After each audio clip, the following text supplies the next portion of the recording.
First off, just how does it feel to be back as starting quarterback for the Bombers? It's exciting, man. Any chance I get to step on the field with these guys, I'm excited for the opportunity. Well, I know it's been a bit of a tough go for the Bombers lately. You're looking to get back in the win column. Mix that in with a canceled practice this week due to the smoke. But how do you feel like this group's been adapting? We just got to take it one play at a time. We're trying to go 1-0 today. What's the biggest key to success tonight to have a fast start against Toronto? Just take it one play at a time. Lean on each other and make plays. Thanks, Chris. Thank you. Well, I think he's going to take it one play at a time. Anyone else? Yeah, that's pretty much it. You know who else is going to take it one play at a time? Nick Arbuckle. He was great in their last game. He had 316, 2 TDs. And look, we've seen him play a lot better in these past two games. Give credit where credit is due. And as you said, Dave, I mean, Nick Arbuckle versus the Winnipeg Blue Bombers, it is a recipe for disaster at times for the Bombers. Yeah, there was a few years ago where the Bombers went off to one of those 11-1 starts or something. Their only loss was a game to Nick Arbuckle with the Argos a few weeks before they traded him to Edmonton. So you go back to the Grey Cup, you look at what he did last week, and look, Nick Arbuckle 14 months ago did not have a job. Like his last run in Winnipeg in in Ottawa in 2023 looked like his career might be over. But hey, Ryan Dinwiddie, who had him back in Calgary early in his career, familiar with him, he's playing better. As the uncertainty grows around Chad Kelly's return, it's nice to see that Nick Arbuckle is on the uptick. Right. Yeah, and you know one of the things, Dave, as a former teammate of his, is that you never really see from the stat sheet or when he's on the football field is his mental toughness. And you talk about his journey and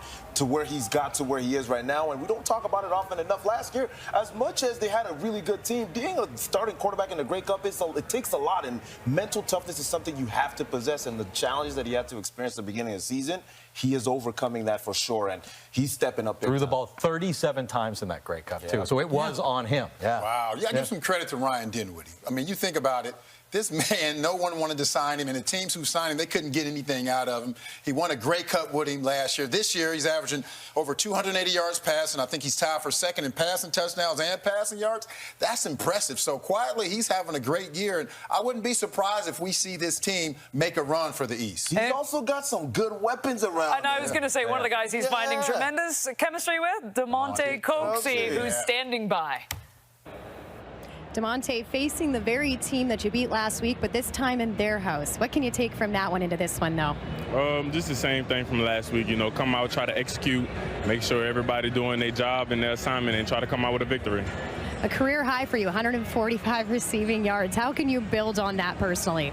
Oh, man, just the details, you know, making sure I get my depth, you know, pushing, you know, and fighting for extra yards and, you know, going down when needed to go down.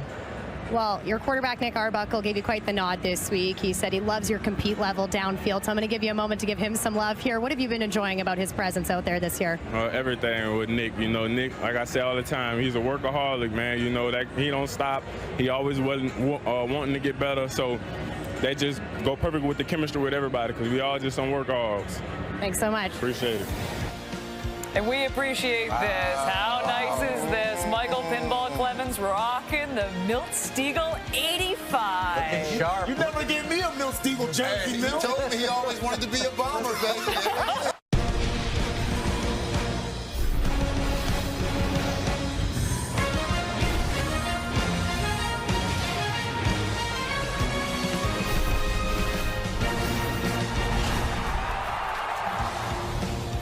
Well, another sellout crowd in Winnipeg tonight as the Bombers look to snap a 3-game slide, but they will have to find a way to knock off the Argonauts, who have beat Winnipeg in 3 straight regular season meetings and, of course, in the Grey Cup. Either way, these fans are going to have fun. It's country night, for goodness sake. Where else would you rather be on a Friday night than right here watching CFL football? The answer is nowhere. That's Enoch Mwamba, Dave Naylor, and Milt Stiegel as we get set for the Bombers taking on the Argonauts. Someone that you are watching tonight, Enoch. Ooh, I'm going to go with number 10, and I'm not talking Nip Dembski. I'm talking about Kevin Mattal. He is a guy that's really underrated, and I think he's a young star in this league, and the more they throw the ball to him, the better he looks every single game. So I'll be looking to see how he's going to perform tonight as well.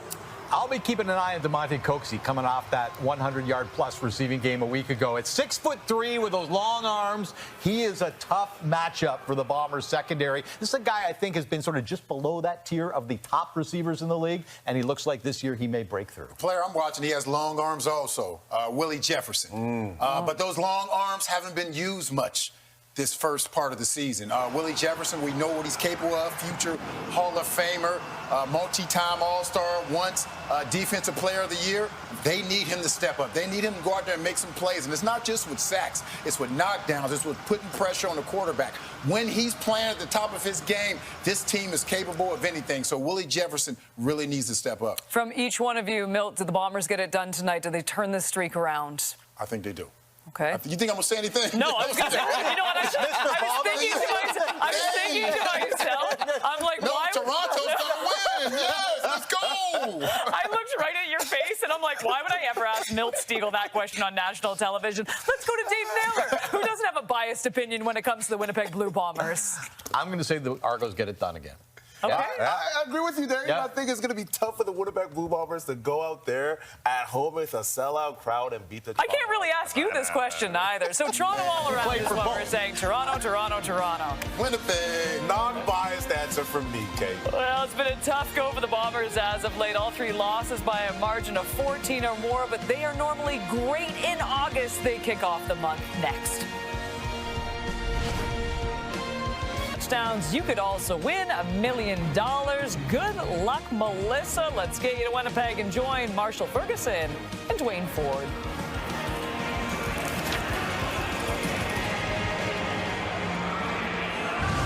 Thank you, Kate, and welcome to the Grey Cup rematch. So nice, we had to do it twice as Winnipeg returns home in hopes of slamming the brakes on a 3-game skid. Marshall Ferguson alongside Dwayne Ford. Britt Dort is down at field level for us here throughout the evening as Chris Strevler gets his opportunity to step in the limelight for the second time this season, his second official start, although he has been a relief dude the last couple of weeks.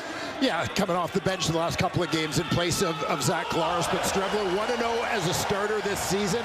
We know he adds a real dimension as a running threat to this Winnipeg Blue Bomber offense, brings a little bit of fire as a leader, and the Bombers are going to need that as they look to snap out of this losing skid.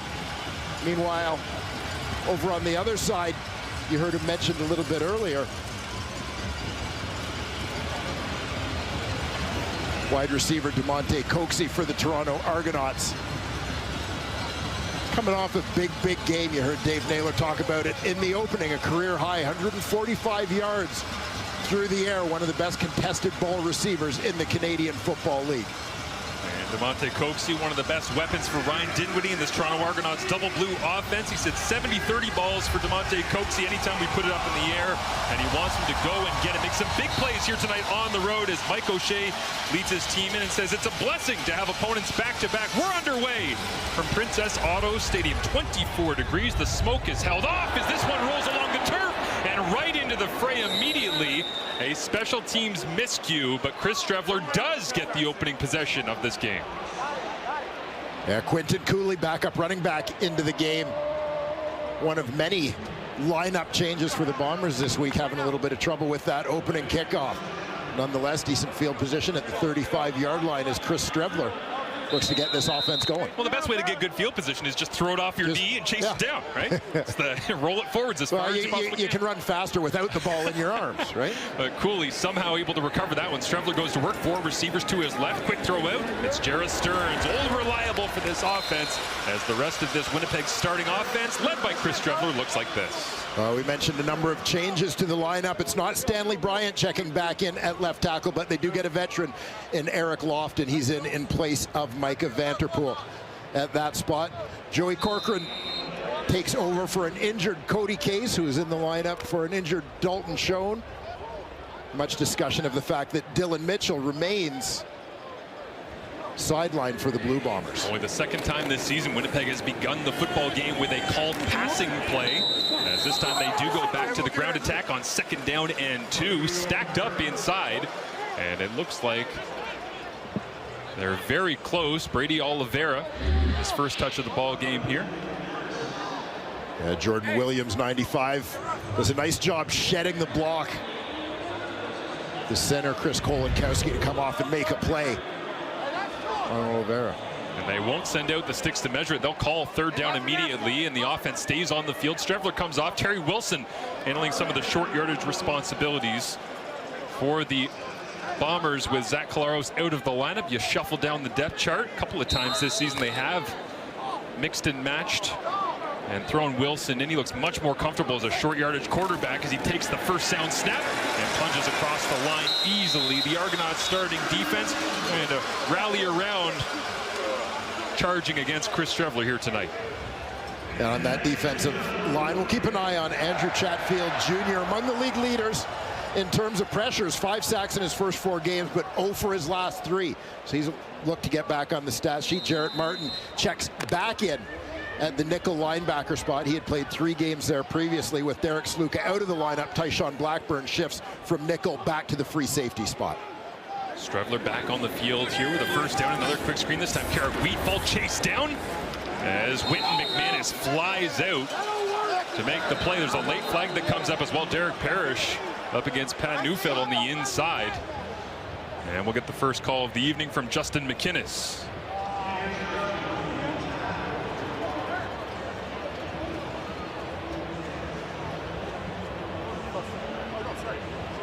Parrish was mixing and matching in the first matchup of these 2 teams last week back at BMO Field.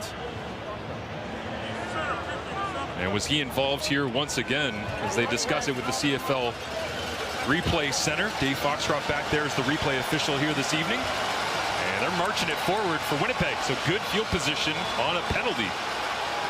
Unnecessary roughness, Toronto, number 97. 15-yard penalty for the end of the play and an automatic first down. And way behind the play, Dwayne. Oh, Derek Parrish flagged on this one.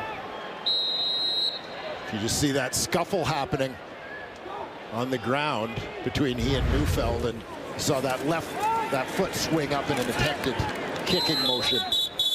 Yeah, a little bit too close for comfort for Justin McInnes there, who saw it first person, and so it moves the football forward. But just seeing Chris Streveler in control of this offense, and him and Zach Collaros back and forth. Unfortunately for Winnipeg fans, they've seen it several times over already this season. A neck issue that Zach is dealing with. Sat out the second half last week back in Toronto, and he doesn't get the start here tonight.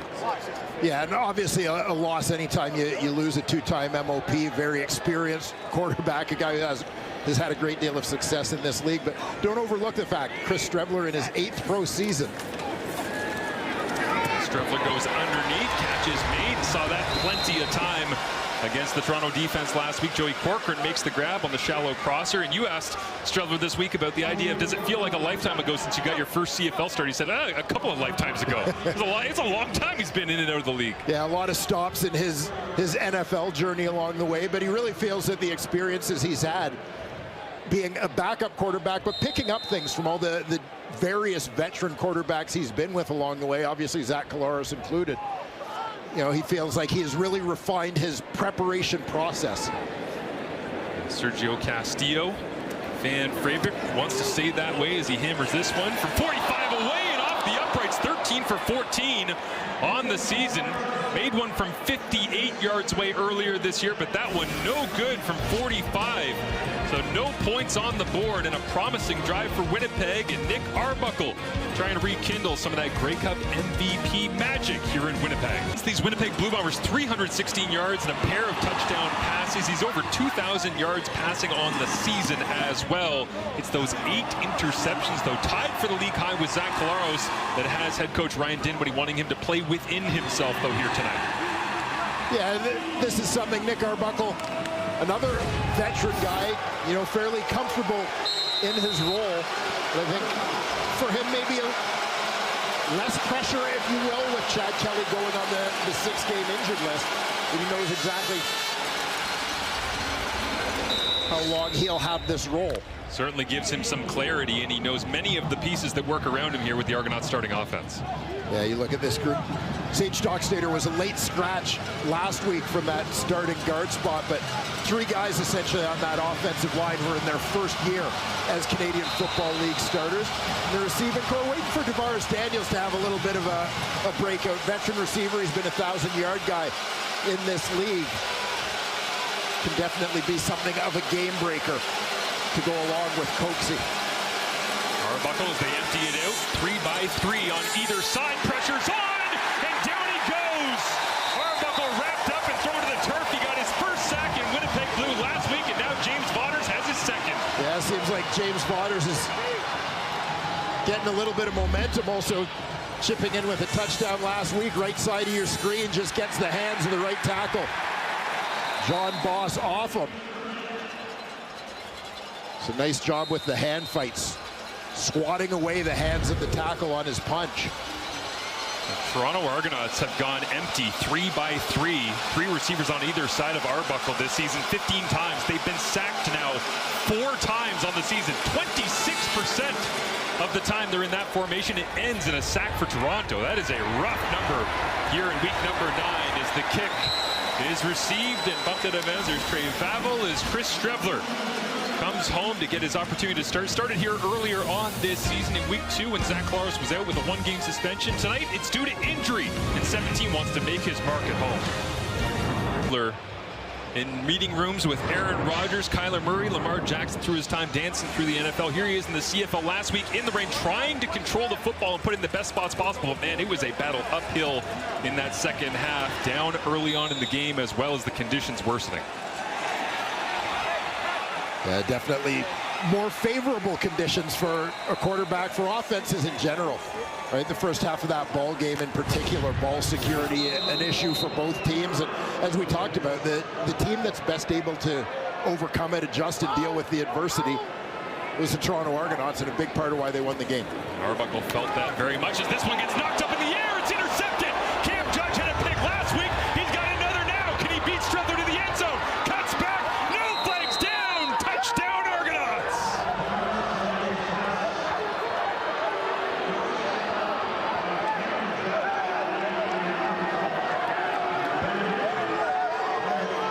Anthony Lanier in the middle of that defensive line. Got his hands up to bat that one down. Cameron Judge, the beneficiary on the tip drill, scoops it up. Lanier working laterally on the play, kind of recognizing where the quarterback's eyes were going as he was initially blocked up. Cameron Judge, Mr. Versatility in this Toronto Argonaut defense, has picks in back-to-back weeks. And week 8's highest graded linebacker in the Canadian Football League, according to Pro Football Focus, is back at his old tricks thanks to Anthony Lanier for tracking the eyes of Chris Strevler, knocking it up in the air, and you can see the ball skills and the adjustment.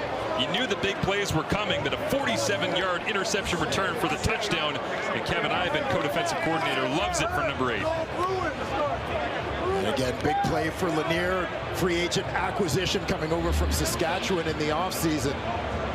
Lanier is going to start off over here. You're going to see him rush upfield, and then he sort of drifts to his left. You're right on the screen as he gets blocked up, but he sees where the quarterback's eyes are going and has a great reaction to the football coming out. Cameron Judge, right place, right time. Cameron Judge can motor a little bit. He's off to the races on that one.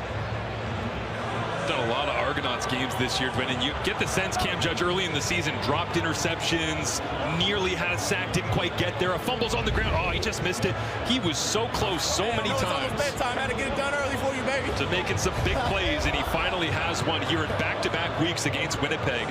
An interception and a game-changing play as well, setting the tone as the offenses struggle back and forth. So a defensive touchdown for Toronto, just like Winnipeg had in the first half last week with James Vaughters on a fumble return touchdown.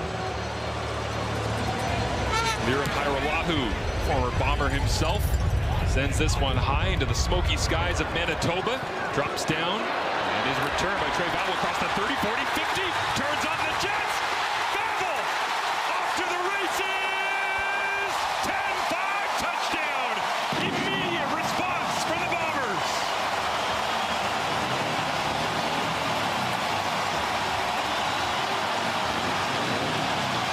And you can see this one shaping up early, a little bit of separation in terms of that web, that net in kick coverage for the Toronto Argonauts. Guys caught at different levels.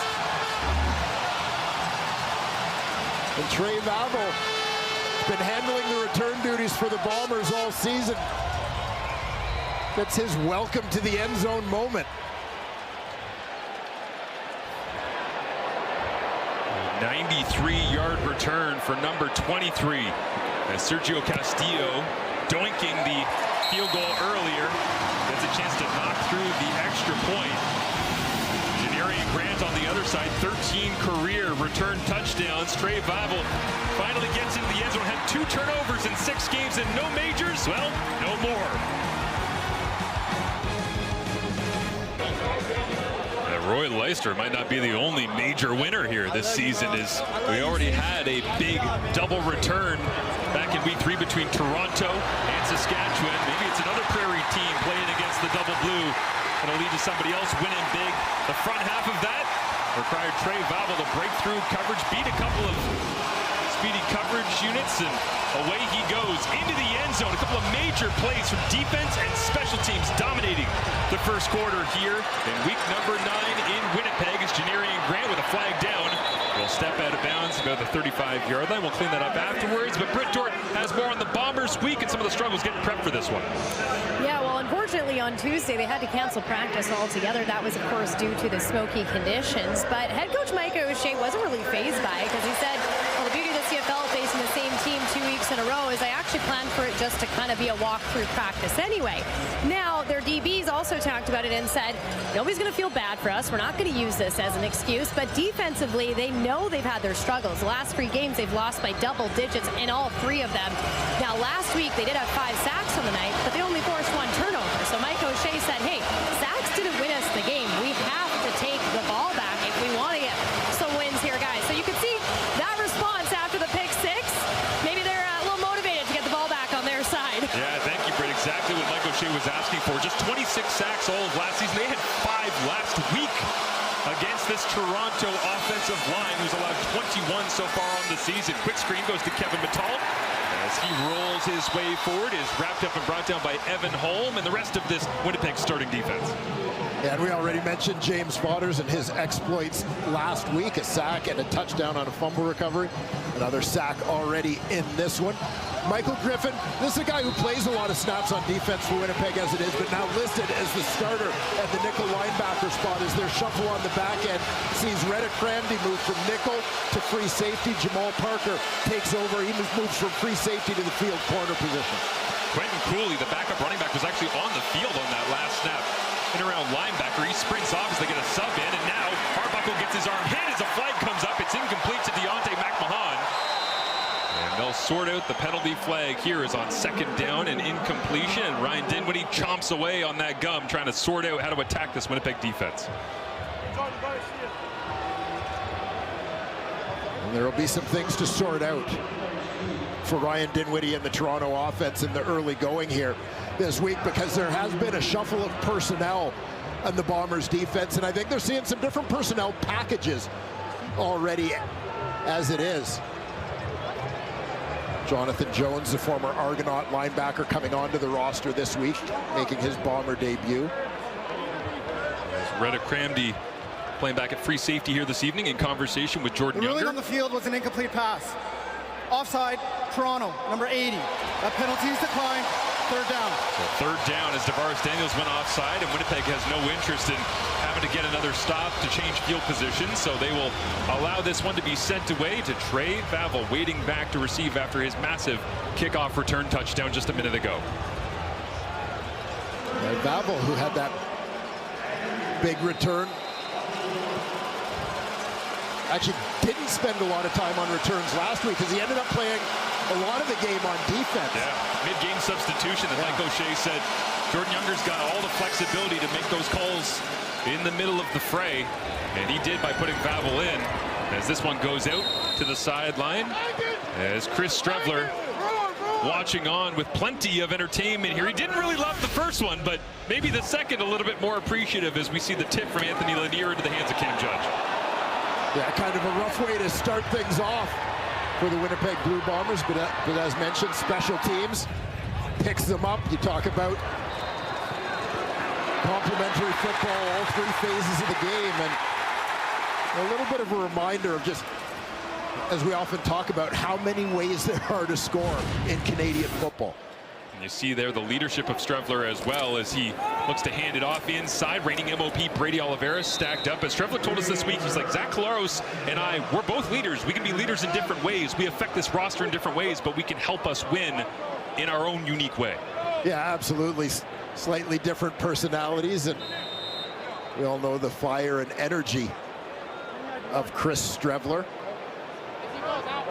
Both great competitors, as you see Trey Vavel still trying to catch his breath after a couple of returns back-to-back. 4 receivers to the left of Chris Strevler here. Pressure look from the Argonauts as Strevler steps up, looks to throw, and he'll get thrown down to the turf. Derek Parrish in amongst the mess, but the play is made by Aaron Casey, filling in at that rotation weak side linebacker spot as they get plenty of fresh bodies to rush off the edge. Yeah, Aaron Casey coming from second level, left side of your screen. But you can see in that situation, Brady Oliveira picks him up, but didn't realize how close behind him Strevler was in that instance. Strevler ran himself into that one a little bit. Looks like he might have wanted to take off, but by the time he had that idea, nobody was open as Janarian Grant receives this. Down at the 10-yard line, stutters, and gets whacked. Tanner Cadwalder, who has 7 special teams tackles, can't bring him down as a flag is thrown as well. Cadwalder chases it down from behind after missing the original tackles. The Wilfrid Laurier Golden Hawk alum makes the play at the end, and Chris Strevler fighting his way through this Toronto defense. It'll be a battle all night long here in Manitoba. Special teams, the all-important third element of the Canadian game. Their special teams coordinator Mike Miller at the helm, standing alongside Ethan Ball. It's caught the eye of Luke Wilson on the big return, and specifically the prep going into this one, Luke. Totally. You know, if you look at that first kick of the game, it worked out in the Argos' favor because you come here, you have a directional pop-up kick, and if you watch what kind of happened, it was the fumble. It ends up being a bit of a communication error here between Cooley and Vavel. Vavel's right there. Cooley's not sure, hey, what's going on? We dropped the ball. They're very lucky to get on it.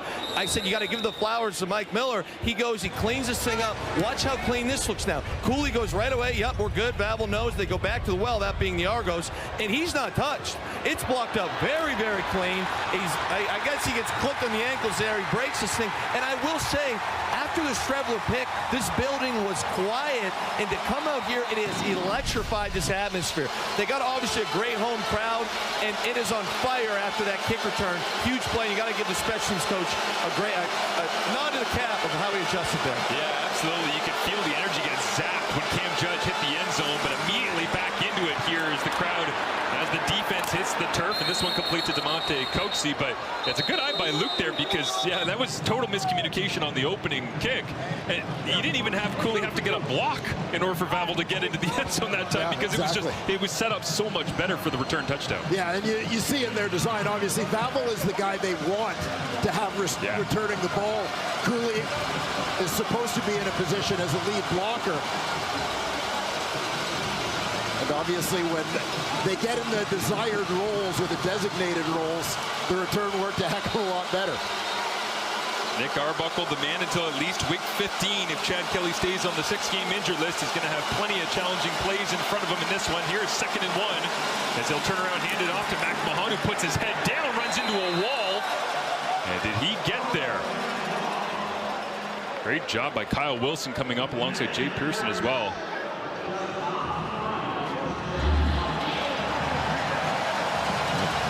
Kyrie Wilson, one of the veteran leaders of this Bombers defense.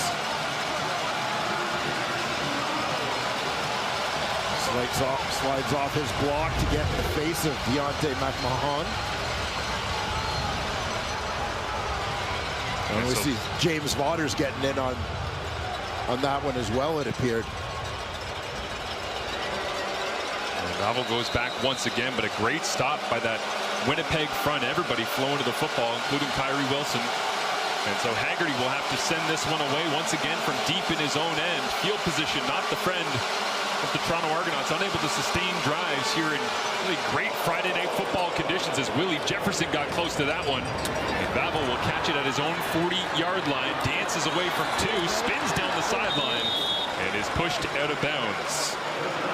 Based on the best-selling novel by John Grisham, The Rainmaker. New series starts Saturday, August 16th on USA Network. Stream next day on Crave. I know you've read all the Grisham novels, Dwayne. So I've seen some Grisham movies. I've seen your library. It's full of Grisham. It's Grisham everywhere. Yeah. What else? What else? No, it's my mom's librarian. As Chris Strevler gets the call in here. Anthony Lanier with the big tip, leading to the Cameron Judge interception earlier on. Strevler with 3 options to his right will roll that direction, fades it over the top, and it is caught. Jared Stearns wrapped up and brought down by Darius Bratton. And highly complimentary was Mike O'Shea talking about Stearns and just how much of a pro he is this week on simple little plays, always doing the right thing on film, trying to help his teammates get open.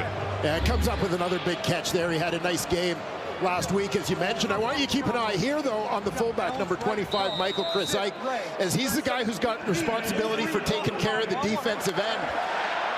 Keeps Chatfield from getting upfield. This is what allows Strevler to get to the corner.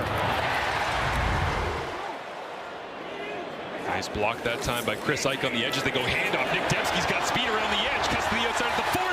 Wynton McManus finally shoves him out of bounds at the 30-yard line. But the all-purpose Swiss Army knife of Nick Dembski has a Bombers first down. Yeah, Dembski always a part of the run game. Sometimes receiving the ball, sometimes as a blocker, but the guy who has demonstrated throughout his career he can do big things with the rock in his hands. You want to find as many creative ways as possible to get it to him. An outstanding kick returner before getting his chance to start at receiver at the U of Manitoba. Strevler this time goes with a run up in between the tackles. Paul LaPolice in studio last night for the Calgary-Ottawa game was saying he fully expected them to go with a little bit of called run. Jason Hogan, offensive coordinator, as Cameron Judge down, and looks like he's favoring something in his hand or wrist. Maybe he got jammed up there trying to make a play, so he takes the knee. But fully expect Chris Strevler to use his legs a little bit. But interesting, he's only got 5 non-sneak quarterback runs to Strevler so far this season, and averaging 4.4 yards per carry on those that are not sneaks. You know, you think about the big powerful runs in the 2019 Grey Cup run, and it hasn't really reared its ugly head if you're the defense on the other side as of yet, but you get a sense it's coming at some point. Yeah, you feel like it, especially now, his second start of the season, a team looking for a little bit of momentum, and sometimes Strevler is a guy who running the football can deliver that. I truly believe that Chris is a guy who, as much as you don't want your quarterback taking hits, I feel like he's a guy who kind of thrives off a little bit of contact. And we saw that in his first start of the season here at home against the BC Lions, where in the second half struggling up and down the field to get into a rhythm. He took a couple of hits and started making some plays as Isaac Darkangelo checks in place of Cameron Judge. As Strevler under center goes hard count. And it looks like he caught Toronto, or is it procedure?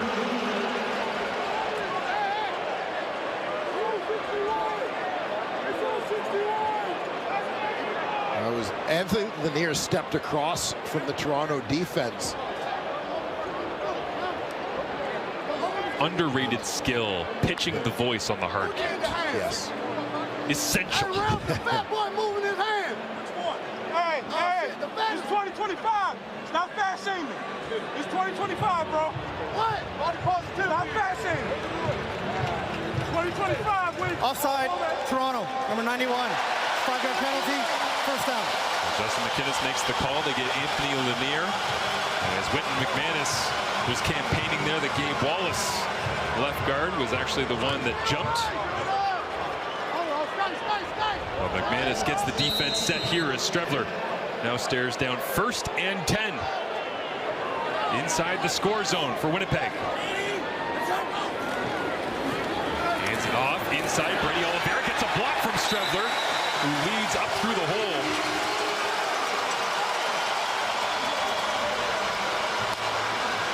As we take a look at this one in the work of the Winnipeg offensive line. Watch the cutback from Oliveira, sells it. Front side, gets the defense to start flowing a little bit before he bends this one back. But Strevler now with a sprint to the right, puts his head down. And Strevler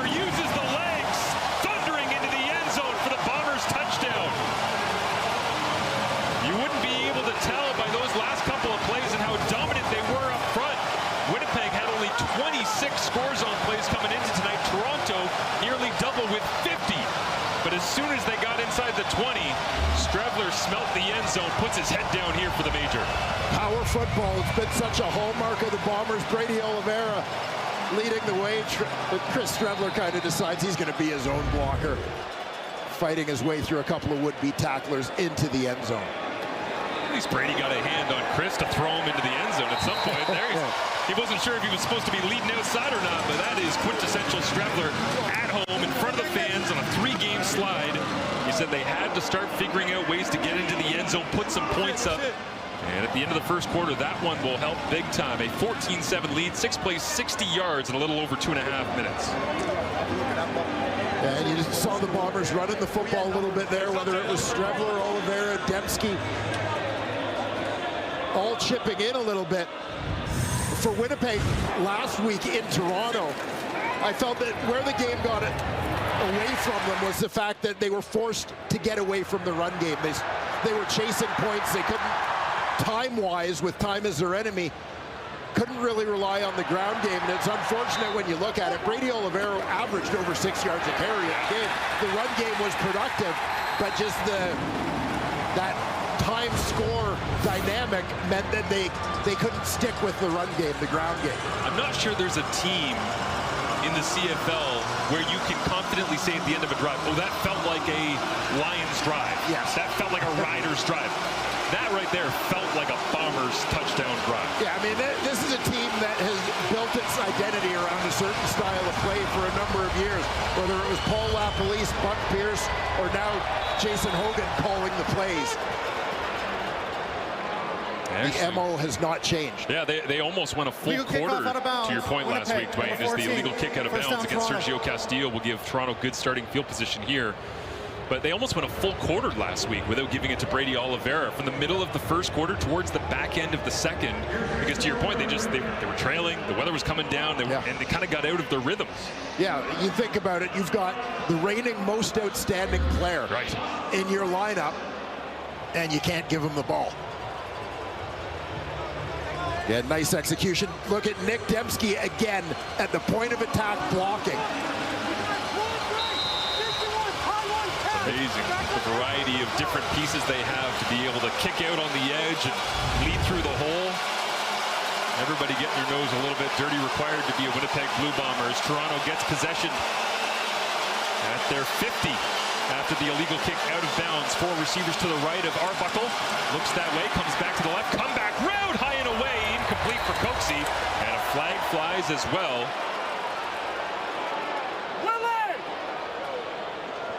Terrell Bonds on the coverage.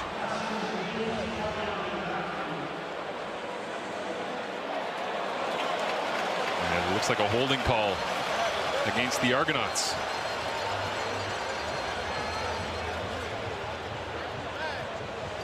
So Justin McInnes backs up Toronto, and the Argonauts trail headed to quarter number 2. Holding Toronto.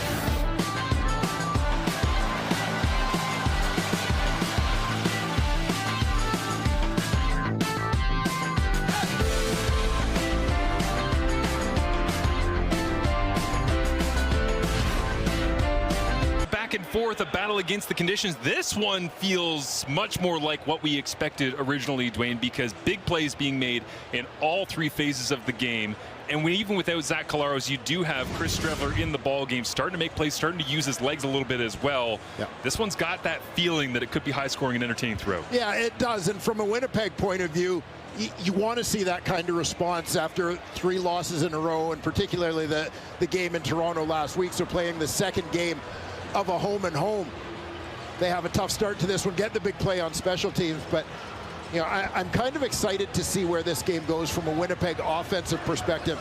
As we mentioned, as we're seeing this variety in the, I don't even want to say how many heads we might see on the monster that is the Winnipeg run game in this football game, and seeing how the Argos are able to adapt to that. I haven't said the name Kevin Mattal that much yet either. He was a big player in that ball game last week at home. 5 catches.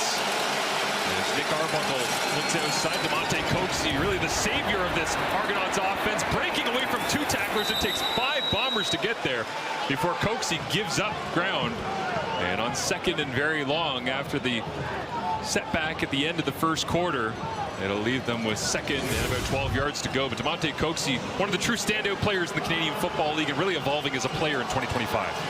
Yeah, his role seems to get a little bit bigger within this offense every season. Really standing out. You saw the number there, as Kate mentioned in the pregame, tied with Kenny Lawler for the most catches of 30-plus yards this season. How about Kevin Mittal getting Damonte Coxie set there? Making sure he's lined up correctly. As now down the middle of the field, it's up for grabs, and it's off the hands of Kevin Mittal. The rare deep shot down the pipe for a player that usually catches it in and around the line of scrimmage. And here you'll see Mittal going deep, trying to time up that waggle to get a good burst.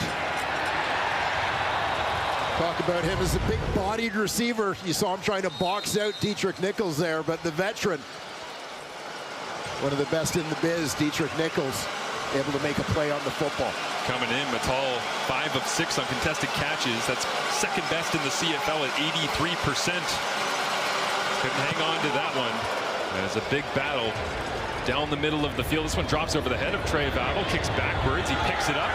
No flags down on the play. The Winnipeg offense being led by a couple of hometown heroes. Well, they don't typically wear capes. They don't fly over the city, but they are local and they are proud to rep the W. It says for the W all over the stadium, and these two are all about it. Yeah, a couple of guys who went through Oak Park High School a few years apart. The alma mater of Andrew Harris as well, by the way. Nick Dembski, stud, great kick returner, even before he became a great receiver at the University of Manitoba. There you see Brady Oliveira went just south of the border to the University of North Dakota for his college career. And the two of them have enjoyed great success here as teammates in their hometown. Winnipeg looking to attend their 6th Grey Cup right here at home. Work to do before they can get there. Right now 3-3 on the season. As Strevler flips this one underneath. It is complete at the 9-yard line. And Jarrett Stearns rolls his way out towards the 15. So 5 yards after the catch that time. But Nick Dembski has been really special this season. As many touchdowns as Carrick Wheatfall, Jarrett Stearns, and Dalton Schoen combined in this offense so far. Yeah, I mean, this is a guy that they rely on so much.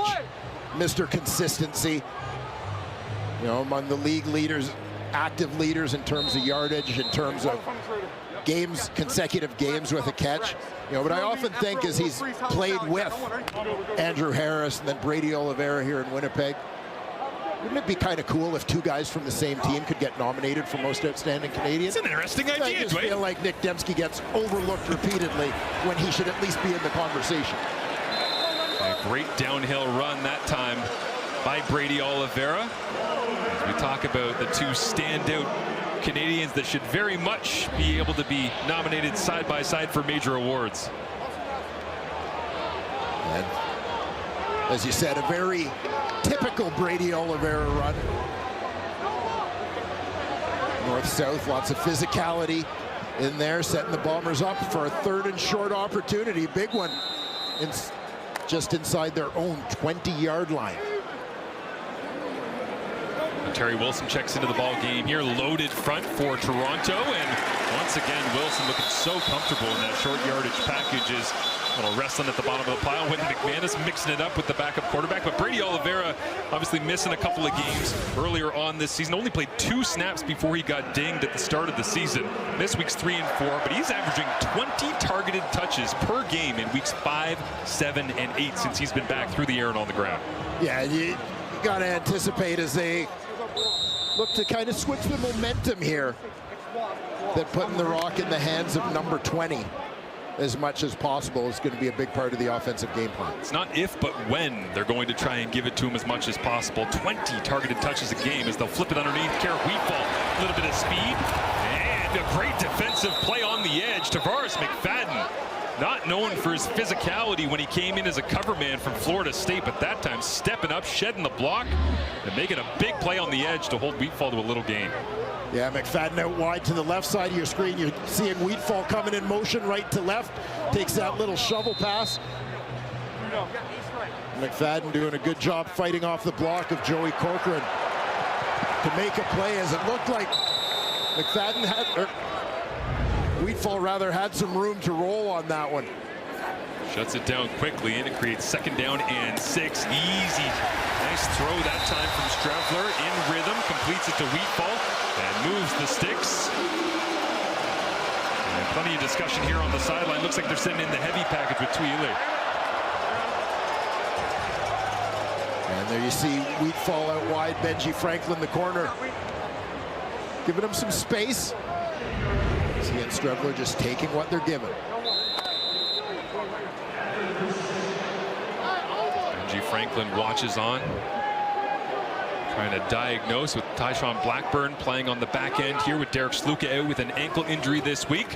And Winnipeg goes right down the middle, and just like last week, Winton McManus and Brady Oliveira meeting in the middle of that defense. And two guys who come into a game against each other, certainly knowing that they'll find themselves nose to nose on a regular basis. Here's a little look last week, Brady's first carry of the game. Winton McManus there on the tackle.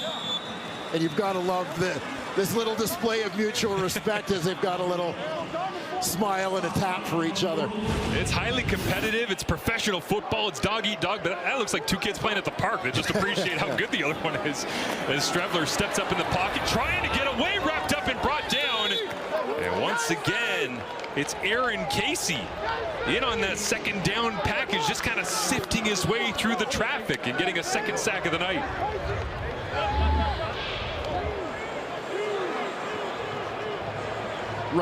Very right edge of your screen. There's Casey on the hash mark. Sorry. Fights through the middle. Becoming a little bit of a specialist. He's finding his way into the lineup. Maybe they've sensed through practice that he is great at that role of wait it out, let the play come to you, and bring down the quarterback as Janarian Grant returns this one across the 30. Out to the 35-yard line is the Winnipeg Blue Bombers' largest leads in their first 3 games. They were up 15, 13, 17, winless in the month of July. Trying to pick it up with this offense as Aaron Casey says no on Friday night. Clearly the battle we thought we were getting in this one, but a back-and-forth matchup between Strevler and Nick Arbuckle. Britt Dort has more. Well, Chris Strevler, you may remember, got this start for the first game of the year for the Bombers, and he actually joked with us this week that this is why the CFL, every team, you need 2 quarterbacks. And we're seeing that across the league right now in many different areas, including for the Toronto Argonauts, because when it comes to Arbuckle, we're going to see a little bit more of him as the news broke this week that Chad Kelly has officially been placed on the 6th game. Dinwiddie and the medical staff just pointing to the fact they don't feel safe about him right now. But the biggest thing from Arbuckle, guys, that I like that he said is he's kind of gotten rid of that placeholder mentality and really feels like he's gained some confidence and feels like he can be such a leader for this offense going forward. Yeah, absolutely, as they're both building confidence, and who knows when Chad Kelly will be back. At this point, we don't know when Zach Collaros will be back, so these guys at the controls of their offense, and that time Arbuckle delivers to DeMonte Coates, who just runs through the tackle attempt, bowls his way for a 1st down. Yeah, and you touched on it earlier, Marsh, that DeMonte Coates really is sort of the safety blanket, it seems, for Toronto Argonaut quarterbacks. He and Nick Arbuckle really starting to develop some chemistry together, and it's not just the deep balls as you're seeing them on the quick hitters as well. Arbuckle looking to the lone receiver, tipped at the line of scrimmage, hands got up and knocked it away. They were trying to go back to Coatsy, but 2 Bombers back there in coverage, taking him away.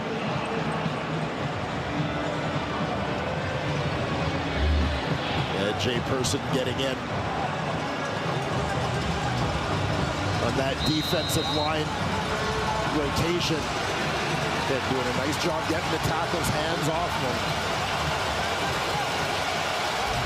The 2nd-year man, John Goss, out of the University of Calgary. He's in the lineup for an injured Ryan Hunter. Arbuckle on 2nd down. Pitches forward, looks over the top, pass is complete. 1st down to Jean Brissett. Onto the stat sheet here as Kevin Battal runs downfield and gives a little help to Brissett, opening up down the field. 14 2nd down conversions last week and early in the 2nd quarter. Dwayne, there was a touchdown drive. Toronto had 4 2nd down conversions of 10 yards or more that looked just like this. Yeah, finding ways to get it done. The kind of plays that successful teams make. Nice combination of routes there. Seems to create a little bit of confusion on the back end. Nick Arbuckle sorts it out, finding Dejon Brissett. Arbuckle fakes the run to McMahon, flips it out. Dave Unger, the third, into the flats. And a nice play that time, flying up is Jamal Parker from the outside to bring down Dave Unger, who gets himself involved in the action here as Toronto mixing and matching as many different pieces as they possibly can to chip their way down the field. They're left with second down and about 6. Yeah, finding that balance offensively. You mentioned Jamal Parker in on the tackle. Had been the starting free safety, taking over there from Brandon Alexander, but in the shuffle, he moves to corner in place of Marquise Bridges, the wide side. Snap comes up to Arbuckle. Looks over the middle, and this went off the hands of Kevin Mittal. Can honestly say that might be the first time this season that we've seen that coming into the game. 42 catches on 47 targets. And Mittal, the inside receiver in this trips formation. Sensing the defender coming downhill on him, may have glanced away a little too quickly, trying to get his head around and turn the corner with Michael Griffin in pursuit. They have very high catch percentage from the second-year man out of Laval, former Heck Crichton Trophy winner. Here Myrolahu comes out to attempt the field goal. Got 3 makes of 50-plus yards already this season, tied for first in the CFL. As this one, smooth as ever for Myrolahu, as Winnipeg hasn't played a game decided by less than 9 points all season so far. I got a feeling that's changing here tonight on Friday Night Football. Down, hang out, be able to see Shea and everything, and then he's coming back and join a football game. I mean, he was at Tiger Cats games before he was ever an MVP. Now he is. I was going to say, one of the things I love about Shea Gilgeous-Alexander is, with all the success he's had, he remembers where he came from. Absolutely, yeah. The best athletes always do, as we talk about the hometown heroes of Brady Oliveira and Nick Dembski, and Brady gets the carry, churning the legs off that left-hand side that time, following Eric Lofton, who's into the lineup here, coming back from a knee injury, makes his season debut with a couple of other injuries on that left side. Stanley Bryant still out. Vanterpool, that was in last week, out with an ankle as well. And it's second down and 5. Gaining a little experience alongside second-year man Gabe Wallace on that left side with Lofton's return. They'll go back to the ground game here. Oliveira lowers the pad level, runs directly into Aaron Casey, who's got himself a 2-sack night already, but Brady fired up playing here at home. Badly wants to end this 3-game losing skid. Well, here you'll see Aaron Casey with a couple of sacks, had one last week as well, demonstrating that he is not a one-trick pony in the pass rush game. Getting after it on second downs, but he'll defend the run for you as well. Doing a nice job there. Oliveira, 13 carries, 82 yards last week against Toronto. As he gets another touch here, and this time he's turned around quickly. With McManus always scratching at the football, trying to get it out. Casey, you see there at the bottom of the pile as well, as Anthony Lanier there with displaced a couple of banjo bowls when he was playing over in Saskatchewan. Making plays comfortably here at Princess Auto. Lanier, an interesting guy, can play a little bit inside, off the edge as well, so adding versatility to a Toronto Argonaut defensive line that was pillaged during free agency. Just striking me as we're watching Lanier and talking defensive lineman. Lorenzo Molden, first sack of the season last night, has a hard count. And Strevler, when flags come up, has a free play, throws this one into traffic, incomplete, and more flags come out from behind as Darius Bratton was all over the back of Nick Dembski. Jarrett Stearns in that play as well. But Aaron Casey with 2 sacks tonight, as Lorenzo Malden gets his first last night. Willie J's got 1 on the season. James Vaughters had 1. It's mixing and matching as the pass rushes get flowing here in 2025, week 9. 2 fouls on the previous play. Offside, Toronto number 94. Penalty is declined. Pass interference, Toronto number 9. Spot of the foul, automatic first down. The first one goes against Andrew Chatfield Jr. And they'll decline that. Darius Bratton on the other end as well, as we've hit the 3-minute warning and a back and forth first half of action between the Bombers and the Argonauts.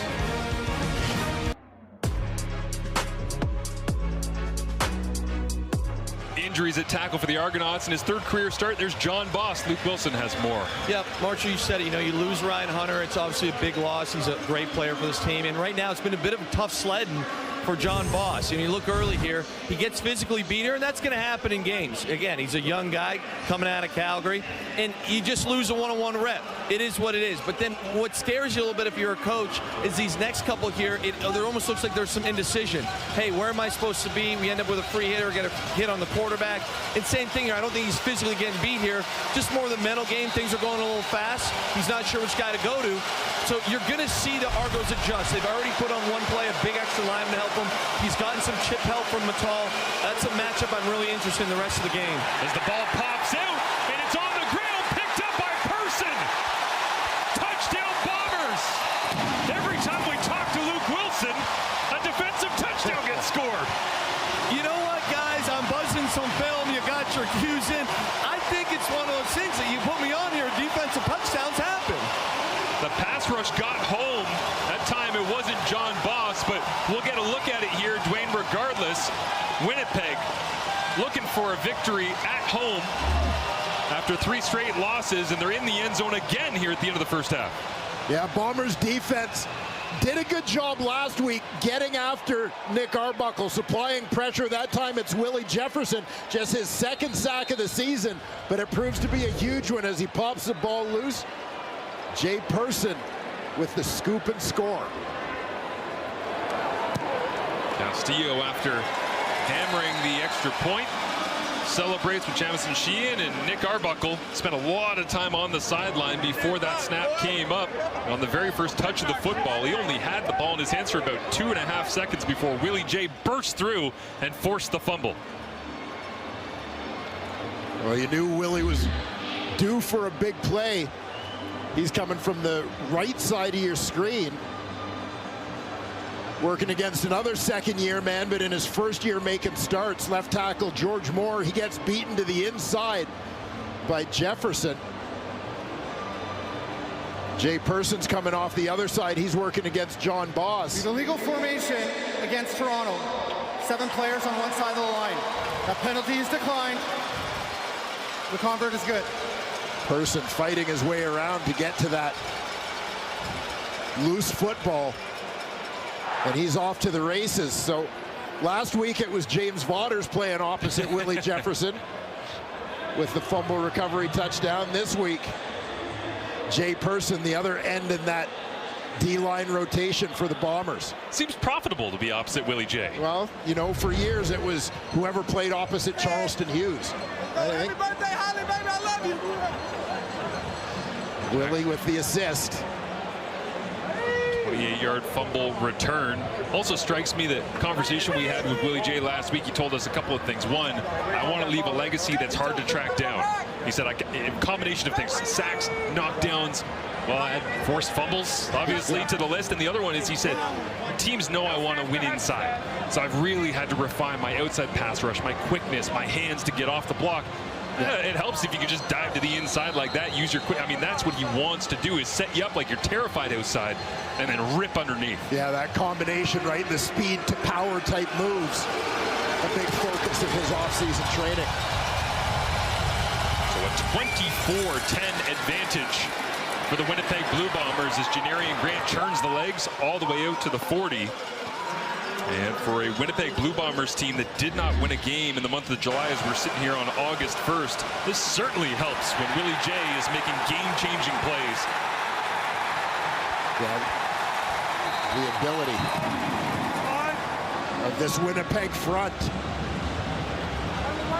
supplying that pressure with a 4-man rush.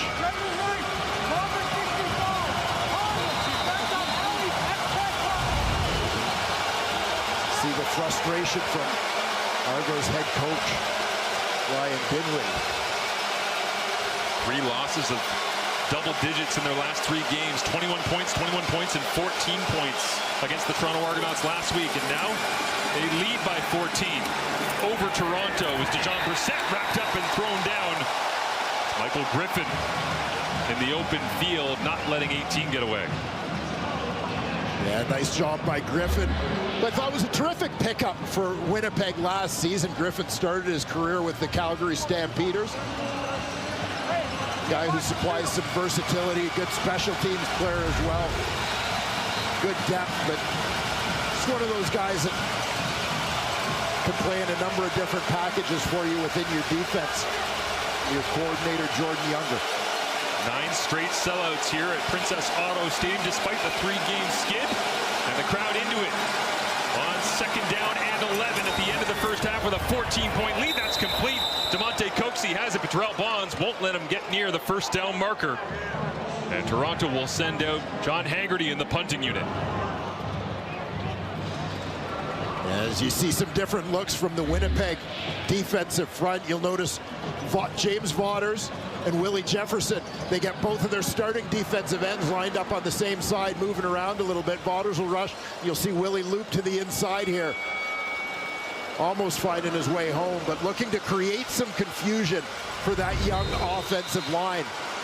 I had a chat with the Argos O-line coach, Chris Sweet, prior to the game tonight, and he talked about all these young guys, great young men doing a terrific job. They're all eager to learn, but a lot of teaching going on in that O-line meeting room right now. Willie Jefferson right in the middle of that rush on the punt.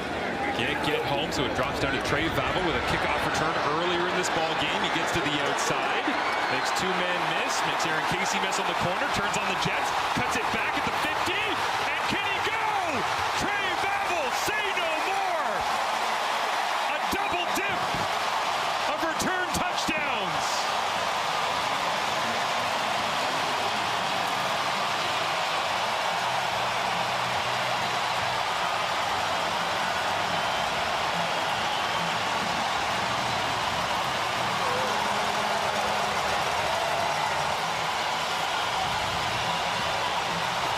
Well, your starting quarterback is out of the lineup.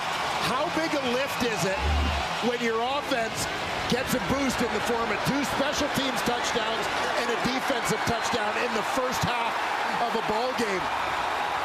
Trey Vavel absolutely feeling it here in the opening 30 minutes in Winnipeg. On fire. And Mike Miller, special teams coordinator, must be smiling from ear to ear as steam comes out the ears of Ryan Dinwiddie, trying to figure out how his team is down 21 points out of nowhere, and that nowhere is special teams and defense. Yes, sir.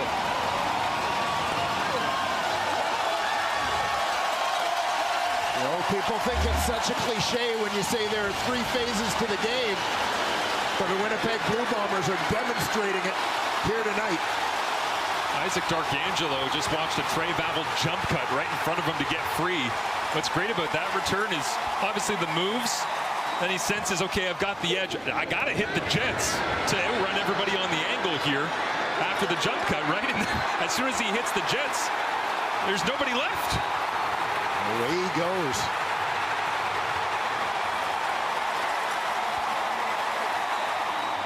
They have been longing for celebratory smoke from the fireworks to hang here in Winnipeg for a while, and Trey Vavel making that a reality right now.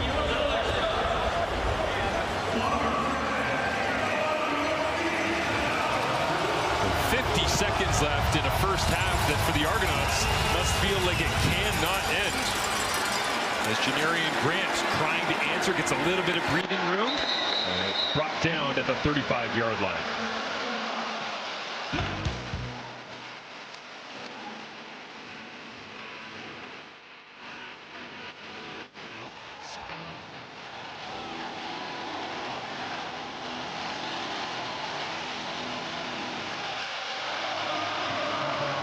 Trey Vavel, 2 touchdown returns, 93-yard kick return, 96-yard punt return. Derek Sluka not in the lineup tonight. The Toronto Argonauts had those missed field goal return and the fumble return touchdown earlier this season on the road at Ottawa. Vavel doing it here at home in his own unique way on special teams. And Arbuckle looks to throw pressure on this one, tipped at the line, and mercifully hits the turf, incomplete.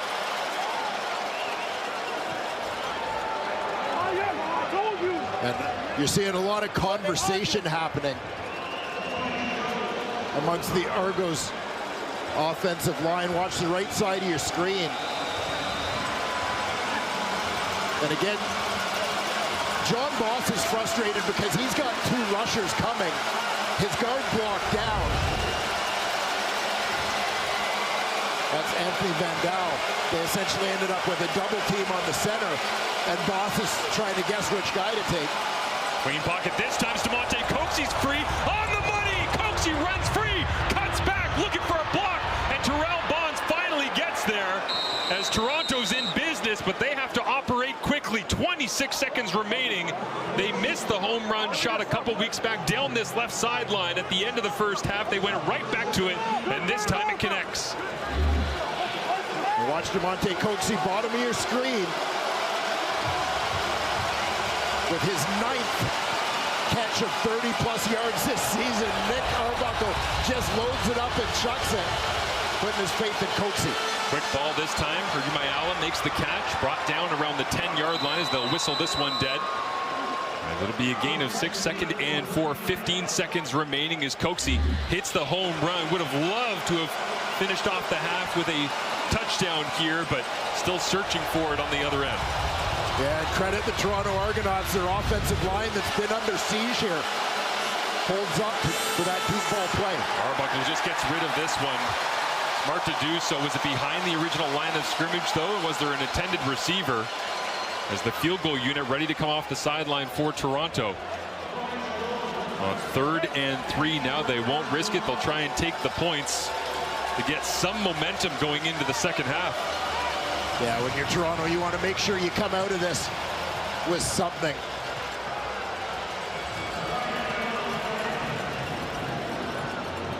The ball behind the original line of scrimmage. Didn't get back to the line, not outside the pocket. Respect intentional grounding. Yep. Toronto, number 4. Spot of the foul, 3rd down. Yeah, line of scrimmage is the 10. You see that one bounce at about the 12. And as much as you would have loved to have had a last drive touchdown here, trailing by 3 touchdowns, very important that the Argonauts come away from this opportunity with points as they send out Liram Hairolahu in the field goal unit. Got the sense their best chance to put some points up on the board in the form of a touchdown was Coxey finishing off that explosive play. And once he couldn't, kind of thrown up into the air that time, and with 4 seconds left on the clock, Arbuckle looks it over as Kate, Enoch, Dave, and Milt back on the panel coming up at halftime here on Friday Night Football. Break it all down for you. The Toronto Argonauts, an uphill climb unquestionably in front of them, but Monte Coxey, the explosive ability, he can get you back into a game real quick. And it looked like Coxey very nearly broke that one, just got knocked off balance by one of the pursuing Winnipeg Blue Bomber defenders, and it was enough to disrupt his path to the end zone. Chris Streveler more than happy to round out the first half here. Lets the clock strike 0 and takes a knee. As big play after big play for Trey Vavel here. The defense playing its role, obviously, but it's all about 23 making magic into the end zone for Winnipeg. Yeah, and you remember the importance of this first play. It was a kickoff return that came immediately after a Cameron Judge pick 6. Put the Toronto Argonauts on the board in this game. Trey Vavel answers the bell and puts an exclamation point on his first half, following up that kickoff return touchdown with a punt return touchdown in the second quarter. And Trey Vavel now joins our Britt Dort on the sideline. Trey, I don't know if you could have asked for a better start to this game for yourself. How does it feel to find the end zone not once but twice?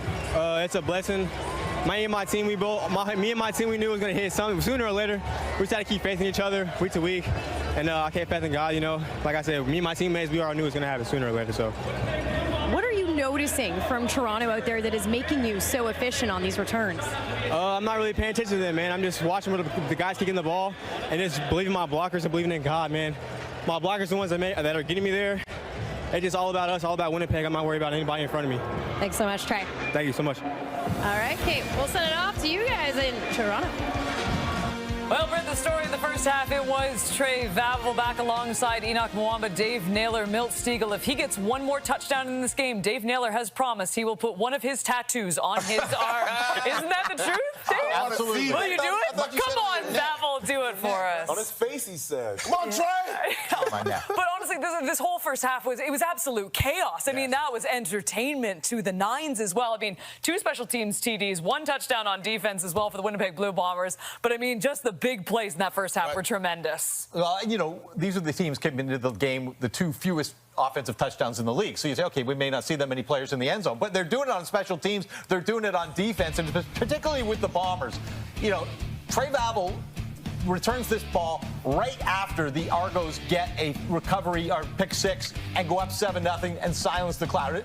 And he basically goes through this untouched. Now, this is a big part. When your offense is struggling, you've got a backup quarterback in the game. You need your defense to step up and maybe get you a score. Milt's going to talk about that in a second. And then, of course, the punt return here where he does it again, finds the sidelines and goes. This rookie who was in camp last year with the Atlanta Falcons. I feel like Winnipeg is stealing a page out of what the Argos did last year in the first half of the season when Chad Kelly was out. Nick Arbuckle was playing quarterback, wasn't playing that well, but every game it seemed like they got a touchdown on teams, they got a touchdown on defense, and the Bombers have upped that with 3 non-offensive touchdowns in this first half. Call them knots, non-offensive touchdowns. There we go. And as you mentioned, these teams haven't scored too much offensively, and this is just what the Winnipeg Blue Bombers need. They know they've been struggling offensively, but now they're getting some plays from the other facets of the game, special teams, and a player who I put some pressure on at the beginning of this game, Willie Jefferson. He stepped up. This is one of the best players defensively over the last decade, and he came in his first half and made a play. I said he didn't always have to get a sack. You always get a knockdown. Just make an impact. He calls his fumble. Person picks it up, scores a touchdown. Now this team has some momentum. Now they can come out of this halftime thinking, now we can get back on track. One of their best players, one of their leaders, maybe the leader of that team, makes a play. Those other guys see that, and they're going to feed off of that, Enoch. And, Milt, listen, this defense in Toronto Argonauts, they're throwing a lot of different looks at this offense. You can talk and walk. I like that. But they're throwing a lot of different looks at what the Winnipeg Blue Bombers have done as well. They showed different things. So when you look at the touchdown drive that they had when they scored a touchdown, a lot of different things happened here. Nick Dempsey got the ball in the perimeter, and he got a run, and he got a bunch of yardage as well. Then afterwards, you see Brady Oliveira. Where's he been all season? He gets it. But look at Strevel right there. He goes and he blocks for him. How many quarterbacks do you know in this league? The answer is none. No one else will ever do this. What's wrong with this picture? 3 tackles to the left of the center, and this is Brady Oliveira. This is not a center at all, a tackle at all. And you see there's not enough Toronto Argonauts on the right side of the ball of the field, and so Streveler gets it and goes to the right side. And when he gets it, for any other quarterback, yes, it's going to be a big play or a first down. No, for Streveler, it's a touchdown. You don't think any other quarterbacks would block in the league right now? MBT, Cody. They won't do as great a job as Streveler did. That's a business decision. And he wants to do it. That's the thing. That's because, Milt, you never blocked once. I did. No, you didn't. Come on. We've been bumping your tires all night. You never blocked. I blocked all the. Boy, Enoch, I would have. I tell you, boy. Milt. Come on. You know what? You wouldn't have made the tackle, Enoch. I would have held you. I am so glad Dave Naylor's in between the two of you tonight. We got ourselves a football game, 31-13. Calm down. That's how I block, too, just like this. Welcome to the Grey Cup rematch. So nice, we had to do it. At the end of that first half here on Friday night, football is an absolutely gorgeous night in Manitoba with the Bombers controlling the pace of play right now. Cameron Judge and the Argonauts defense trying to dig their way back in. He's with Britt Dorff. Well, Cameron, what was the biggest message at the half to try to get some momentum back on your side? The biggest message, I mean, we just got to lock in, do our job, and make tackles when we're in position to, you know. We've let up a lot of big plays, and we're just trying to limit that this second half and make some plays of our own. Well, in back-to-back weeks, you have recorded a pick against this team, so how can you try to use that to your advantage in the second half? I mean, I'm going to just keep playing my game, do my job, and if the ball comes my way, I'm going to try to make a play on it just like I did when Anthony tipped it right to me. So, you know, just being in the right spot and doing my job, and we'll see what happens. Thanks, Cameron. All right, thank you. See if the Argonauts can dig their way back in as Janarian Grant gets us going here in the second half. And makes his way out to the 35-yard line. Once again, the battle between these two teams to try and not be trailing at half. A combined 0-7 between the two of them when they have been trailing at this point. But Toronto up tough as Nick Arbuckle completing 10 of 15 passes in that first half. Not a lot of highlight reel plays outside of the monster 58-yard catch by DeMonte Coaxey at the end of the first. Yeah, and it'll be interesting to see if they're able to dial up the deep ball with any regularity here in the second half. Luke talked about the struggles that they had in terms of pass protection. You need that O-line to hold up to throw the deep balls, and the deeper we get into this game, the more Winnipeg pins their ears back. What will the strategy be here for the Argonauts? They'll begin through the air. Mayala on the outside. Easy completion, gain of 18. And that's a good way to start if you are on that Argonauts sideline. Get a little bit of positive momentum downhill as the rarely used Herdy Mayala gets a touch. Yeah, Mayala with his first 2 catches of the season in this game. Veteran receiver, former first-round pick of the Calgary Stampeders. Also spent some time in Montreal and Hamilton, rather. Interesting journey around the Canadian Football League for the former first-rounder as he gets his chin strap reset to go on 1st and 10. Just on the Argonauts side of the field. Arbuckle outside, goes back to Mayala, incomplete. Off the hands as Evan Holm was there in coverage. Holm, who said after that loss to Toronto at BMO Field last week, he felt like he missed more tackles than he's ever missed in a football game before. Just the difficult conditions, the tough turf, and slippery Argonauts running all over the place. Yeah, of course, a natural grass field at BMO Stadium in Toronto, so something that takes a little bit of getting used to for players in this era of field turf. And something the Argonauts were so good at last week, those second down conversions, 14 of them. Arbuckle looking for one big one here as Dejon Brissett catches it, thinks about cutting back, and now he does, leans forward, and he does get the conversion. Yeah, nice timing on this play as Brissett has a little bit of a delay out on the left side as he's going to let the 2 deeper routes clear before he breaks out to the flat.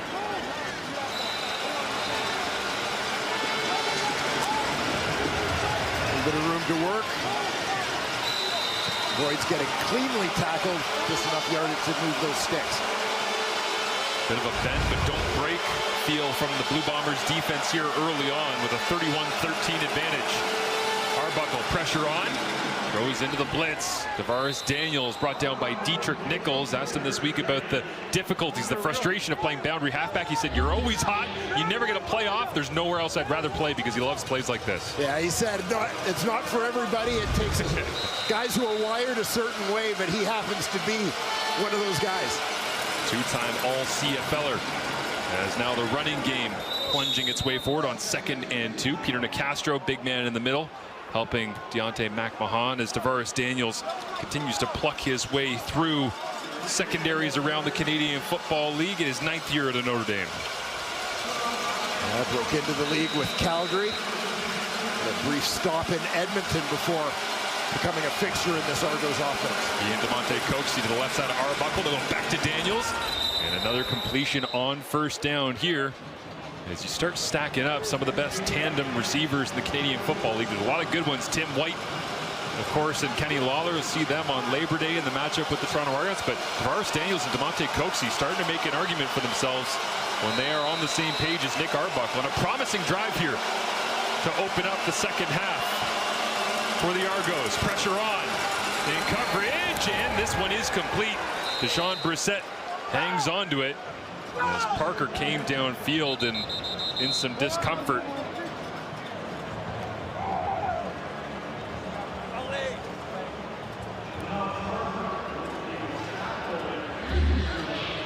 You're going to see Parker's on his way to make this hit as the ball is in the air. Pretty quick collision after the ball is caught. Arbuckle did well to get that one away with pressure right in his face. Griffin flying downhill. And maybe could have been a little bit of friendly fire. So I believe it was the safety Cramdy who was coming downhill on that one. May have clipped the leg. Here you'll see Watch for his teammate coming into the picture. Yeah, good call, Dwayne. I think that was a bang play on that right side of the leg. So they'll take a look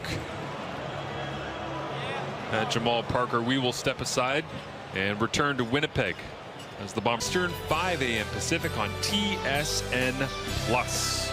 As Jamal Parker up onto his feet, walking off right now, as you see there onto the sideline. Looks like some changes on the back end for that Blue Bombers defense right now. Yeah, shuffling the deck a little bit.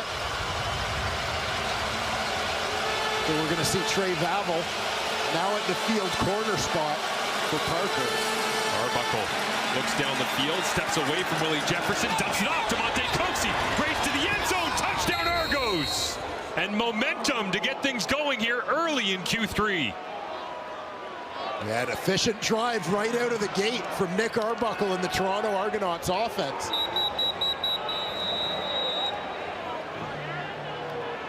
It seemed like as many struggles as the offensive line had in the first half. A couple plays where they looked fairly seamless in terms of picking up the blitz, getting things blocked up, allowing Nick Arbuckle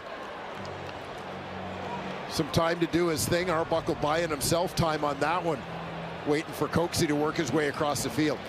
James Waters down on the field getting some attention from the Winnipeg training staff as Coxie celebrates. What strikes me about that one is when we talked to Ryan Dinwiddie about Nick Arbuckle, he says his arm strength might be better than it was. He might be a better athlete than people give him credit for. Super small play. But I don't think people don't realize how hard it is to just shuffle up the pocket away from Willie Jefferson. How far you actually have to shovel up the pocket to get away, and then it looks like an easy throw, but man, that is tough. Yeah, that range and reach of Willie Jefferson, then just putting the right touch on the ball to find DeMonte Coxie.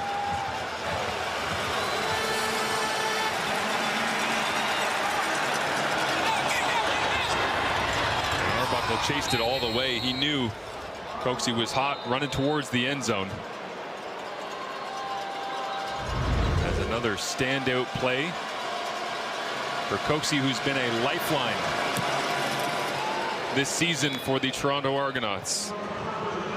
The 5th touchdown of the year for DeMonte Coxie is Nick Arbuckle in the lineup with Chad Kelly on the 6-game injured list, and they'll take plenty of this on the road if they want to climb their way back in Week 9 Friday Night Football.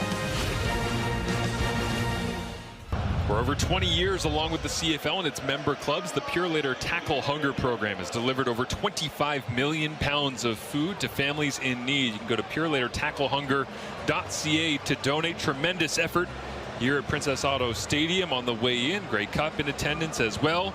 Plenty of happy fans and people making great efforts to support their local communities. As tonight here in Winnipeg, and a couple more dates coming up. Of course, Labor Day in Hamilton. That is a staple of Tackle Hunger's efforts, and in Calgary as well, coming up in just a couple of weeks as the Toronto Argonauts drive down the field. They get a touchdown from DeMonte Coxie. Now it's up to the defense to get the football back, as this is a moonshot. They'll hang it up high, trying to avoid Trey Vavel maybe, as this one drops down into the waiting arms of Shane Gauthier. And the linebacker not expecting to return that one, but Chris Strevler enters the second half, coming in off of this first half performance, which Cameron Judge began with a massive splash play. After that, the Argonauts defense in tough. Yeah, rocky start in the early going, but Strevler seemed to respond well. The Winnipeg Blue Bombers have that multi-pronged running attack going, which goes a long way in terms of putting Chris Strevler in a position to succeed. Flip it out to the flats here as Nick Dembski, who does extend his 77-game catch streak to 78. He saved it last week in the rain. He had just one, but he kept the streak going, and he is here back at home tonight. A local hero and a veteran for the Bombers. When we asked Zach Collaros about who's the player that you really don't have to talk to all that much to keep him calm, he just said Stanley Bryant, Nick Dembski. That's it. As you see Kevin Iben and Jason Shivers calling things in for this Toronto Argonauts defense. Chris Kolinkowski, the center, identifying that front that Iben and Shivers just signaled in. 5 receivers for Strevler here on second down. Pressure's on, walks his way right into it. And they'll blow it dead before he hits the turf, but down he goes regardless as Andrew Chatfield Jr. adds to his illustrious 2025 campaign. Yeah, we mentioned Chatfield, right side of that defensive line. He's been getting the pressures, but after the first 4 games, he had 5 sacks in his first 4 games, leading the Canadian Football League. Held without a sack for his last 3, but ends the skid here tonight. So Winnipeg set to kick this one away. As Jamison Sheehan looks off to his right. That one comes a little bit off the side of the foot as Janarian Grant will catch it on the run. He puts on the full speed across midfield and pushed out of bounds, but a great play as we go down to Luke Wilson. Luke? You know, Marshall, I'm coming out here and I'm watching the Bombers and their defensive strategy here, and I just don't quite get it. You look at the first half, they had a ton of success against the Argos, and they're beating up this offensive line. And I know you got the big lead, but look at this drive. Super soft zone, and the ball's coming out quick. So the matchup of the Argos O-line that you're winning doesn't really matter because, again, quick, short underneath throw, wide open. It's too easy. And this is cover 0, so I get what happened here. And, again, there's 3 rushers on this one on the touchdown. That means there's 9 zone defenders, and we've got a guy this wide open who basically high steps in the end zone. Make the Argos earn it. That would be my thought process, and I think they're going to play a little tighter on this drive. Good call, Luke. It was soft. We'll see what they do on this drive. Is this one complete? Mayala making another difficult grab, contested. But number 1 holds on as Jordan Younger and the Winnipeg defense trying to shore things up with 8 minutes and change remaining here in the 3rd quarter. Yeah, Argos quickly grabbing the momentum here out of the gate, as Luke mentioned, maybe taking advantage of some of the things that Winnipeg is doing defensively, but that time, not just a contested catch, but a contested throw as Nick Arbuckle had a defender right on him as he delivered that one. Mayala coming up with a big grab. Argonauts coming into tonight here on Friday Night Football started 10 drives in opponent's territory, 2 touchdowns on those drives. Arbuckle looks outside, timing throw, and dug off the ground. DeVaris Daniels in front of Bonds. And that will be hauled in. First down, Toronto once again. Well, DeVaris Daniels came into tonight's game with just 18 catches on the season. But you notice as the Argos try to fight their way back into this one, it's the reliable veteran kind of leading the charge here as they come out to start this 3rd quarter.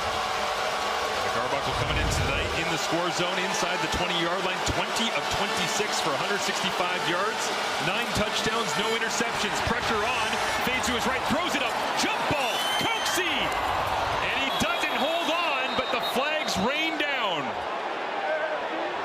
Yeah, no doubter on that one as Terrell Bonds was scrambling, trying to catch up as Coxie was in behind him.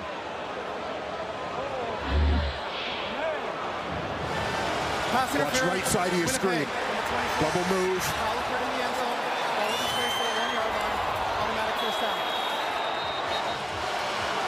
You see the little out stem here. Gets the defender to break down, and then he's in behind.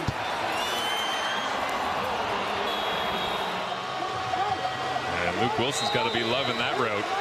Saw that he highlighted some of Demonte Coxie in the pregame. Setting things up.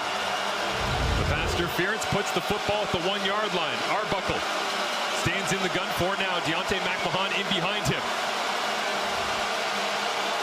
Snap is up, handed off. McMahon, cutback, runs right into a pile of blue and gold. And the gold helmets win that battle. Retta Cramdy downhill from free safety.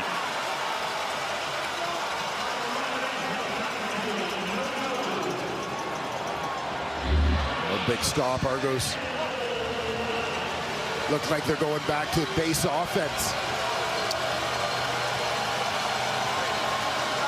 It'll take out Darius Sirocco. Deontay McMahon goes to the sideline. So no, Caleb Laybourne is in the football game right now. So Laybourne, the running threat from the 1, and he connects legs and clips with Nick Arbuckle. Regardless, I don't think Laybourne was going to get in anyways. 3rd and goal, trailing by 11 midway through the 3rd, and they'll send out the field goal unit. Yeah, going back to the base offense. try and get a defender out of the box, maybe a little bigger back there in Leyburn, but gets tangled up with his quarterback on the exchange. Never had a chance to get going. Asked Arbuckle about working with those different running backs. They've had so many of them in Toronto. He said they're all unique, but they all have to work within a system that holds them accountable. Everybody's got some different pace, some different footwork. Well, you saw the footwork that time. Clipping and potentially taking some points off the board, but momentum still in the hands of the Double Blue, trailing now 31 ups. And I just want to give a quick shout out because that game's in Montreal on Sunday. Happy 100th birthday to two-time Grey Cup champion Marv Levy. How about that? Hitting the triple digits for Marv on Sunday coming up. As Chris Strevler rips this one behind the line of scrimmage. A little bubble screen. Jarrett Stearns makes a man miss and pushed out of bounds. Flag comes up back at the original line of scrimmage.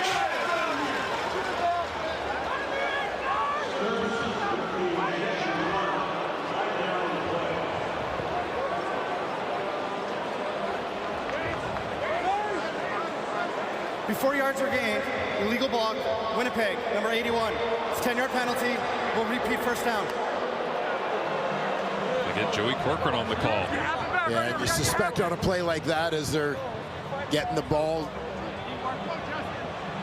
near the line of scrimmage to Jarrett Stearns that Joey Corcoran was perhaps trying to block a little early. Winnipeg Blue Bombers, fewest penalties overall, penalty yards given up, offensive penalties, special teams penalties. They are disciplined. That time blocking backwards towards his own goal line. And they get Corcoran, so it forces the Bombers back. Anthony Lanier, the first to get his hands on the ball carrier, is plunging his way up into the middle of the fray once again. There's Brady Oliveira. Yeah, chance for the Winnipeg Blue Bombers to get back to basics and maybe slow this one down a little bit. Try and douse the momentum of the Toronto Argonauts here in the third quarter. Strevler 11 of 18 in relief of Zach Collaros last week, who's out here tonight with a neck injury.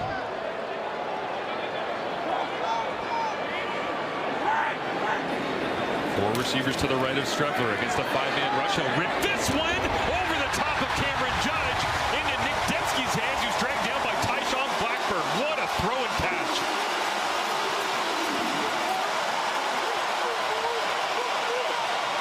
Terrific touch on that one from Chris Strevler, dropping it just over top of the linebacker in coverage. Judge, and credit Nick Dembski for the concentration here. They go quickly to the line of scrimmage and no choice but to just check it down to Brady Oliveira, as nothing else was really there, Dwayne. But yeah, the concentration of Dembski right through the middle of that Argonauts defense, pretty special.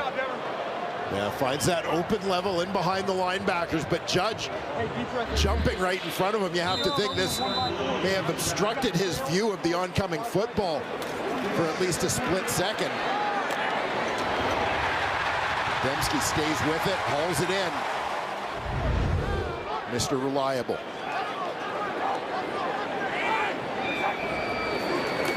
This time they fake the screen, hand it off on the draw inside. Argonauts defense all over that one. Isaac Darkangelo. And frustrated Oliveira getting his touches, unlike this time last week, but going nowhere that time. Yeah, Argonauts defense does a good job sniffing this one out. Fake a little look to the flat, but you can see how the defense had good penetration into the Winnipeg backfield and just never allowed Brady Oliveira to even get that downhill momentum going. So Sergio Castillo, as the Princess Auto crowd quiets itself and allows Castillo to go to work, hammers it through. Beautiful beautiful kick as Damonte Coxie trying to lead the Argonauts back into this. Won a career-high 145 receiving yards and a touchdown on 6 catches back in Week 8. Ranks 3rd in the CFL with 587 receiving yards. Brent Dort has more on Damonte when we return to Winnipeg. 207 of Damonte Coxie has been on display here tonight out of Memphis. In his 4th year in the Canadian Football League, he has been evolving as a player, taking on more role, responsibility, making plays all over the field, over the middle, running with physicality, yards after the catch, and he can always go and get you a jump ball for a major as well. With more, here's Brent Dort. Yeah, he's a big reason this Toronto offense is staying alive in this game tonight, keeping that touchdown streak alive as well. Now, something Ryan Dinwiddie shared with us this week is that a lot of times you're a receiver, you kind of call him a 50-50 guy when they're downfield. He says with him, he's kind of like a 70-30 guy, very reliable.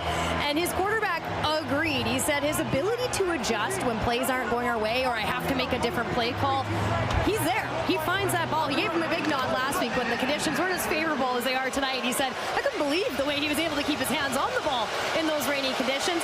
Now, I will say the chemistry between him and Arbuckle has been great so far this season. And guys, we learned it might be because they did a lot of off-season training together as well. Yeah, certainly. No surprises as Arbuckle putting in the work in the offseason. Good things come to those who work. As Arbuckle this time tries to get it away to Mayala. And there's Willie Jefferson.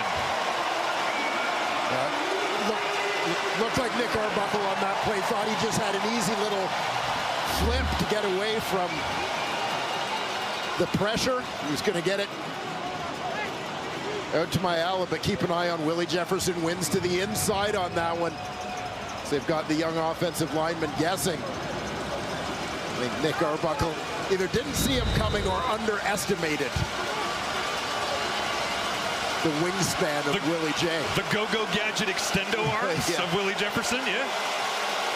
Trying to think the last time that Willie went to the outside on a pass rush at this point. He's been winning inside all night long against the Argonauts tackles. As Arbuckle looks to his right, tipped again.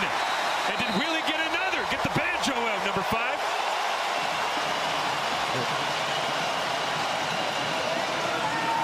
Well, Milton called for a big game from Willie Jefferson, and number 5 has answered the call.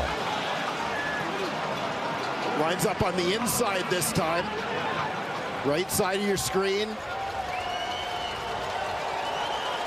Just doing what we've seen him do so many times. Using that reach to bat down a ball. John Haggerty sends this one away, decides to go to the wide side of the field. Drops it down, Trey Bevel trying to get his momentum going forward, but the Argonauts all over it. As Jordan Younger and the Bombers defense trying to figure things out here. Luke, what's on your mind?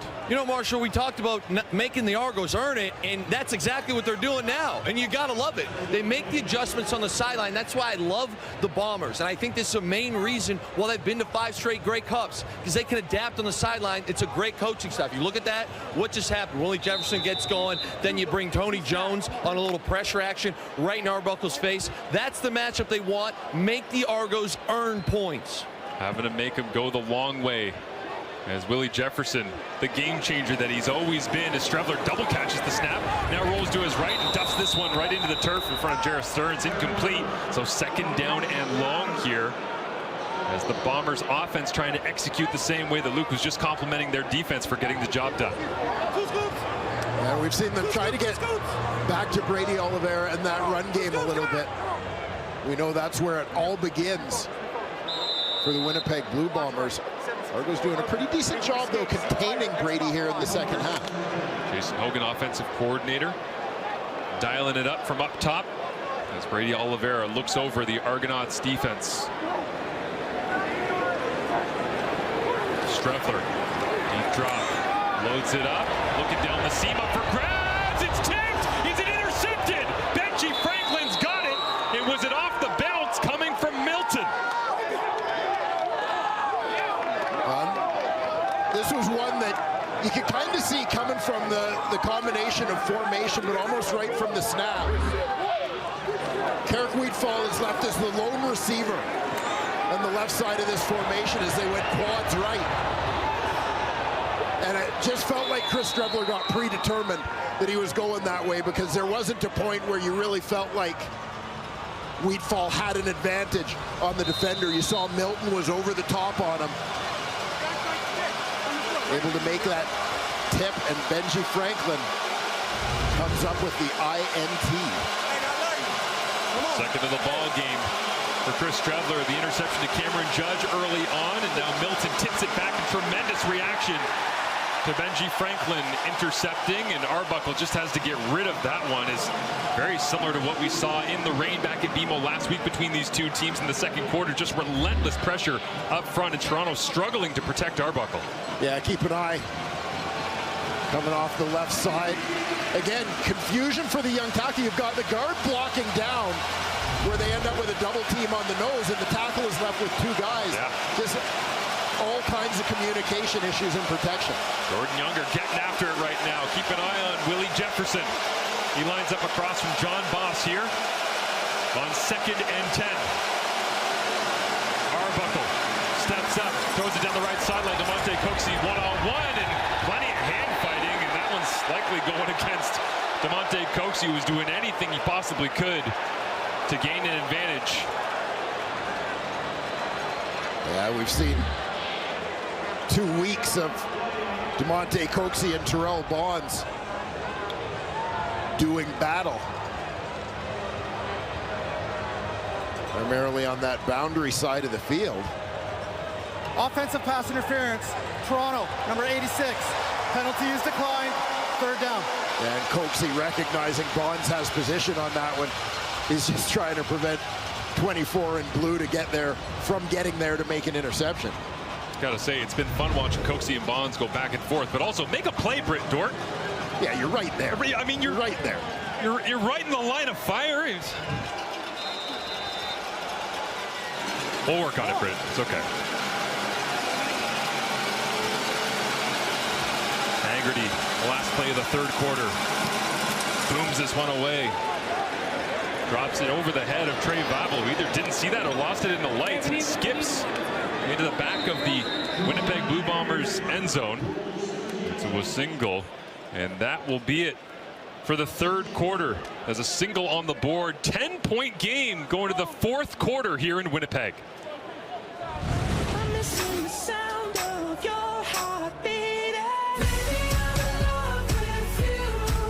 The Toronto Argonauts in control, but down the stretch you get the sense that this is going to be a game determined by several big plays, whether it be offense, defense, or special teams. Which of those 3 units do you think cashes in if Toronto can find their way back into it? Yeah, well, you got a little bit of a feeling that with Trey Vavel having the game that he's had, in a situation where Winnipeg has been looking for the replacement for Janarian Grant, that maybe Janarian Grant may have an answer of his own here somewhere in the 4th quarter. But you look from a Winnipeg perspective, though, if they're going to be able to hold on in this football game, I mean, that 3rd quarter in terms of points going on the board, obviously all Toronto Argonauts. Winnipeg needs to make some plays offensively here in the 4th quarter and limit the number of Toronto opportunities. Chris Strevler flips it underneath. Downhill goes Nick Dembski. Runs right into Cameron Judge, but tremendous design that time, as they had plenty of time to discuss it during the 3rd quarter break. Firing things up here in the 4th as Dembski gets himself sorted out. And Winnipeg trying to hold on to a 10-point advantage. Well, Nick Dembski able to make his way to the sidelines. A nice kind of counter action here. Strevler rolling right, Dembski coming back to the left. Kendall Randolph, the right tackle, leading the way.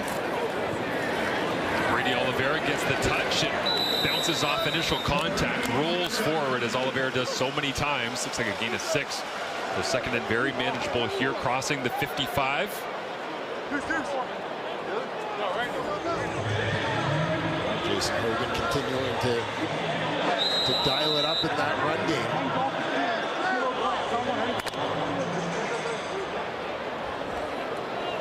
When That midfield stripe. Oliveira lines up in the backfield. Now they empty it out. Strebler, quarterback draw.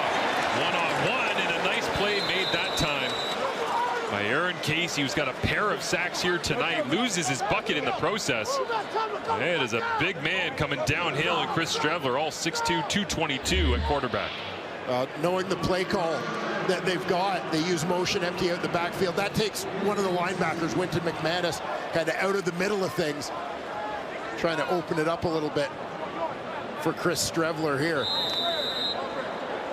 Nice play by Casey. Kind of fall off the edge and come make that play.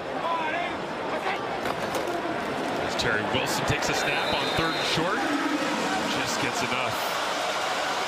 Slide his way off the side of the pile. And another Winnipeg Blue Bombers first down. Yeah, get a great look at it here. That spider cam shot from above. Terry Wilson seeing his role in this offense as the short yardage guy, increasing with Chris Strebler stepping into the starters room. Winnipeg with the 10-point advantage, almost untouchable when leading early, owning a 58-9 record since 2017 when they are ahead. Now this one back shoulder on Jared Stearns, makes the grab, spins backwards. And a high energy, high effort play that time. Earns probably 8 more yards than it should have originally had. Yeah, you hear the Winnipeg Blue Bombers as, you know, both players and coaches alike within the organization get to know Jareth Stearns, who came over after a couple seasons with Saskatchewan, signs with Winnipeg as a free agent. And the words that sort of sum him up, a pro's pro, is the way he was described by both quarterback Chris Strebler and head coach Mike O'Shea. Like, just a guy who does everything right in terms of his preparation, in terms of taking care of himself, in terms of making adjustments on the field. Just a real student of the game, understands that. You know, and Mike O'Shea explained to us, you don't necessarily know sort of the details about a guy when you sign him, when you haven't had him in the building, etc. But he said when you watch Jareth Stearns on film, you could see his football IQ showed through. You know, just in terms of how he knew just the nuances of running certain routes against given coverages and making adjustments on plays on the fly and so on. Jareth Martin makes his way to the sideline. Yeah, the thing I loved about Mike O'Shea's comment on Jareth Stearns was high IQ. One of those guys you just don't really understand the value of until you get him in the building. And then he referenced kind of like Willie Jefferson's leadership. Yes. Because he said, well, like, we knew Willie was a great defensive end, sacks and knockdowns and we didn't know he was this guy until we got him. We went, oh, like we got something really special here, and that's kind of how they feel about Stearns. But hey, Osh, don't tell too many people that free agency is a heck of a thing in the CFL. Okay, somebody else might want that in the building. Is on 2nd down and 1, plunging forward into the middle of the pile. Another Bombers first down. The intangibles go a long, long way.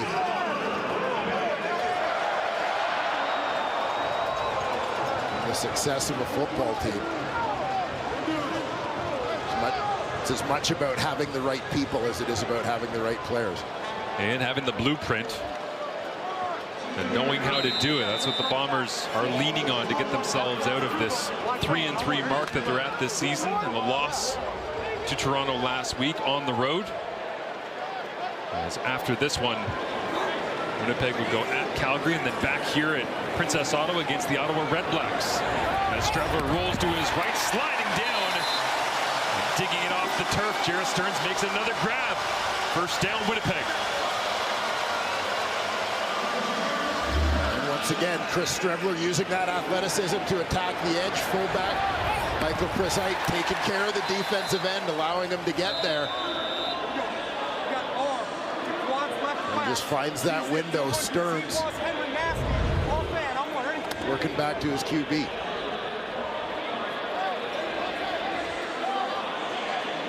Getting on the edge of where Toronto might send a little bit of pressure. As this time they will, and Strebler trying to beat the edge, can't get away, wrapped up and thrown down. What can't Cameron Judge Judge do?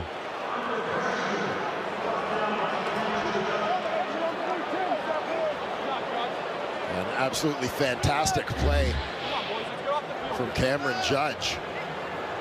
So you're going to see the defensive end goes to the inside on this one. Judge himself takes a little bit of an inside route, but you see his athleticism as he's able to redirect and reel in Strebler. I just heard somebody in that Argonauts defense say after Judge made the play, come on guys, let's get off the field.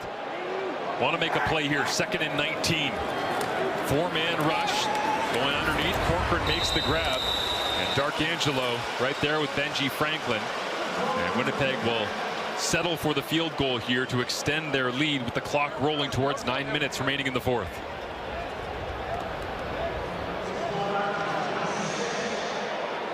Take a little time off the clock, get some points on the board. Call it a successful drive here for the Winnipeg Blue Bombers in the second half. Winnipeg averaging 8 points per second half over their 3-game losing streak since beginning the season 3-0. A difficult stretch, home at home against Calgary, a loss to Toronto. They are only 0-1 against the East. This is their 7th game. They've only played against 4 different opponents, but looking to make home field here in Winnipeg a fortress, difficult to attack. A couple of years for the Winnipeg Blue Bombers when it comes to Grey Cup success at the end of the year. But when you think about the successes, this man comes to mind. Jackson Jeffcoat, 38 sacks in his time working opposite Willie Jefferson for much of that. And great to see Jackson back in the house here this evening as he is one of the Bombers that got to raise the cup, hanging out, having some fun, and enjoying the hospitality of all things blue and gold tonight. Yeah, terrific run with the Bombers. As you mentioned, he and Willie Jefferson kind of became that dynamic duo on the defensive line. Inspiring the pass rush here is one-on-one, and the catch radius undeniable from DeMonte Coxie. Fighting off Trey Vavel that time, who, despite all of his special teams prowess, still has to deal with the range of 86. Yeah, there's your reward for getting 2 return touchdowns in a game. Going to go out and play corner and get matched up against one of the best in the league in DeMonte Coxie. Vavel. Pass interference, Winnipeg, number 23. Penalty is declined, first down. Into the game on defense. An earlier injury to Jamal Parker.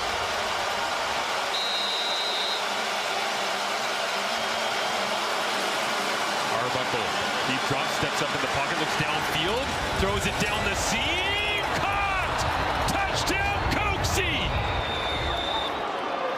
And the Argonauts aren't going away.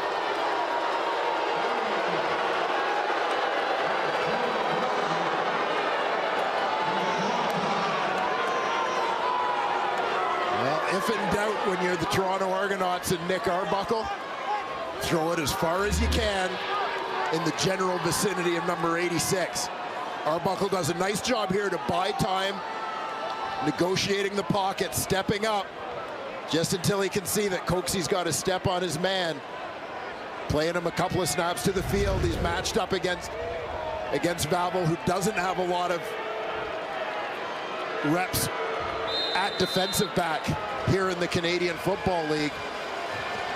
A tough matchup. Coxie takes advantage. What felt like a romp to celebration in week number 9 now suddenly has Princess Auto a little quiet. It got a little tense in here all of a sudden as Nick Arbuckle slides his way to the right and knows, oh, my best receiver's all the way back there to the left. Let me just lift this one to the skies and let Coxie go track it down for the touchdown.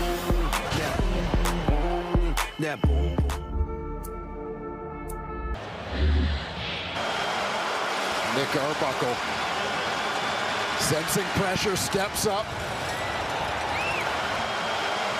delivering a couple of strikes to DeMonte Coxie. Again, getting Coxie matched up out on that wide side of the field. Against Vavel, substitution into the secondary. He's already put in some work on special teams here tonight. Another moonshot kick. This one's up for grabs, rolling along the turf on the ground. And did the Argonauts jump on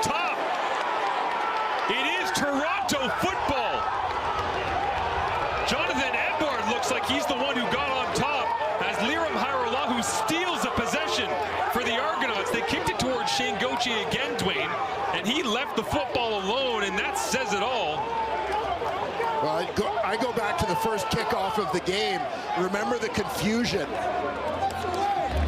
for Cooley, the backup running back, Quinton Cooley, in handling the football. Yep.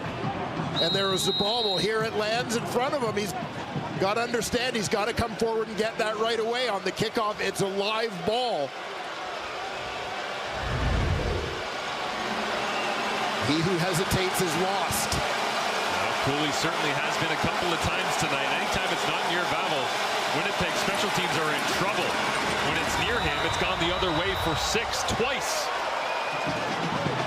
As DeMonte Coxie right now,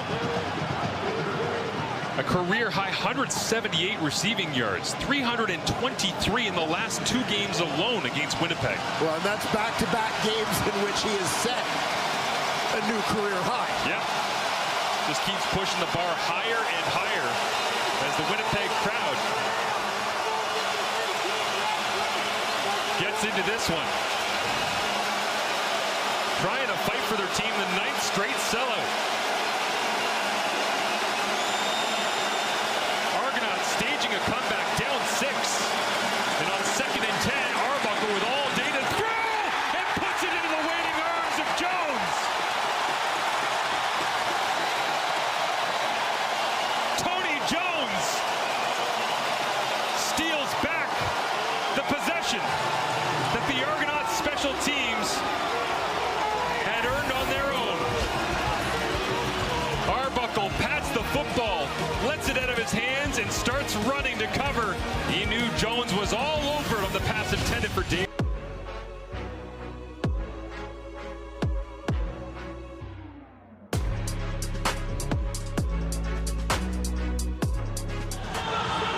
The man of the moment, Tony Jones. There he is, the middle linebacker for the Winnipeg Blue Bombers. Watch the job he does here, just being patient and sorting out the routes around him. He sees Dave Ungerer coming across the field, picks him up, tracks him, and just cuts underneath. Nick Arbuckle thinks he's got an open receiver. Doesn't anticipate that the middle linebacker is going to come with him. Terrific effort, great extension there to make a play for Tony Jones. Great pickup for the Bombers last season. Filled in for Adam Bighill at middle linebacker and has made that spot his own. Absolutely. As the Bombers offense begins with an inside handoff.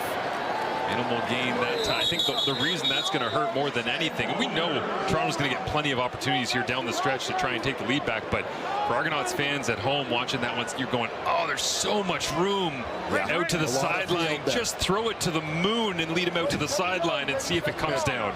Spoken like a former quarterback, my friend. One who's thrown many, many interceptions and didn't have the iPad to go to the sideline and go, oh, that's what I did. You just go back to the sideline and go, why didn't I just throw it all the way to the sideline? He would have run underneath it. Yeah, use that field. The width of the CFL to the advantage of the quarterbacks here, but that time, Tony Jones making a massive play. As Strevler on 2nd down and long looks over the middle. Caught by Dembski, 1st down.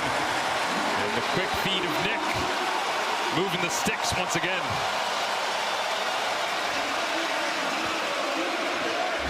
Chris Strevler, a guy who throughout his career has perhaps stood out more for his running ability than his passing ability, but he's thrown some clutch strikes in this ball game, most recently that one to Nick Dembski, and good to see Dembski back in the game after being shaken up a little earlier. Took a couple of plays off, came right back in, and helping the Bombers move the football here. A little play action, flipping it to the flat. Dembski on the run, crosses the 45, and shrugs off the tackle attempt that time. And Mark Milton on his way to the sideline, close to another 1st down. They'll spot it about a yard shy. Yeah, you think about what Nick Dembski has meant to this offense. Stays in, low snap. They throw flags on the play, and was Winnipeg disorganized trying to go quickly to the line of scrimmage as Strevler was 10 of 10 on 2nd and 3rd and less than a yard coming into this ball game. So highly effective in short yardage as you would expect, but maybe the operation was at fault on this one.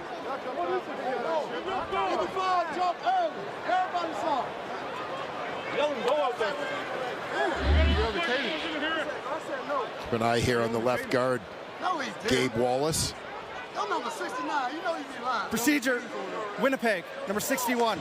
5-yard penalty. It remains second down. And keep your eye on the football there. You can just see it on the other side of the right leg of Wynton McManus. A little twitch of the football by the center, Chris Kolinkowski.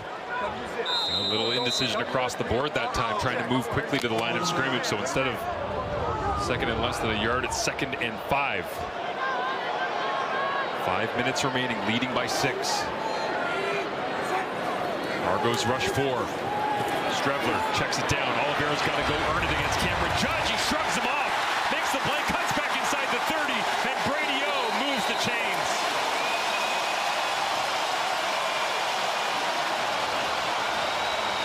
One of the things that has stood out in the second half of this football game, as it has become increasingly close, increasingly competitive, has been both of these teams.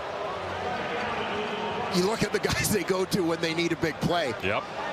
Damonte Coxie has been the go-to guy for the Toronto Argonauts, having himself a monster night here for the Winnipeg Blue Bombers. You saw the profile on them earlier in this ball game. The hometown heroes, Nick Dembski and Brady Oliveira, front and center. Flag came up at the end of the play here. Justin McInnes has After the call. the play was over, there's 2 fouls. You have unnecessary roughness, Winnipeg, number 53. Face mask, Toronto, number 94. Those penalties will offset. It'll be first down. Neufeld and Andrew Chatfield getting after it. I also saw Ryan Dinwiddie running onto the field. Looked like he was asking for whether or not there wasn't holding, maybe against Jarrah Stearns down the field, but there's 94 and 53 at the end of the play. Yeah, keep an eye. There's 53, Pat Neufeld. Chasing the pile. Yeah, get off my running back. Chatfield takes exception, grabs the face mask. They both feel shame, and it's 1st and 10. Snap comes up to Strevler. Will sneak Dembski back into the flats. Makes another man miss, and somehow Dembski and Oliveira just keep finding ways to break tackles in the open field and earn extra yardage after the catch. High percentage plays and rely on some of your other guys. Timeout, Toronto. You keep an eye on some of the receivers. Kevin Sklercius out wide, Joey Corcoran. Those are the guys going to work for Nick Dembski to make this play. Sklercius, big receiver, does a nice job delaying Benji Franklin a little bit there. Takes me back to the CFL draft night this end of April this year, where you and I looked at each other after they took Michael Chris Ike at fullback and Kevin Sklercius and a couple of different, mix and match here and get one of these, and we both went, oh, I see what they're doing. So, super physical guys to block down field. Yeah. Use you on special teams if you need. As Terry Wilson comes in, second and a couple of yards here and pushing his way through the middle. Somehow Brady Oliveira comes shooting out of the cannon on the front side of the play. We'll see if they got it on the first attempt, but happy to let some clock bleed if they need to go for it on 3rd down, no doubt. Unfittingly, Sklercius and Chris Ike back-to-back picks in that draft at 13 and 14 for Winnipeg in 2024. Chris Ike setting up on the left-hand side here as Terry Wilson plunged his way forward. Chatfield ripping away.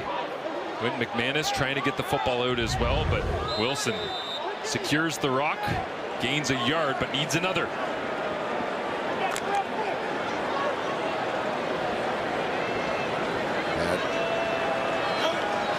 Searching for a touchdown on every drive. Off the right-hand side.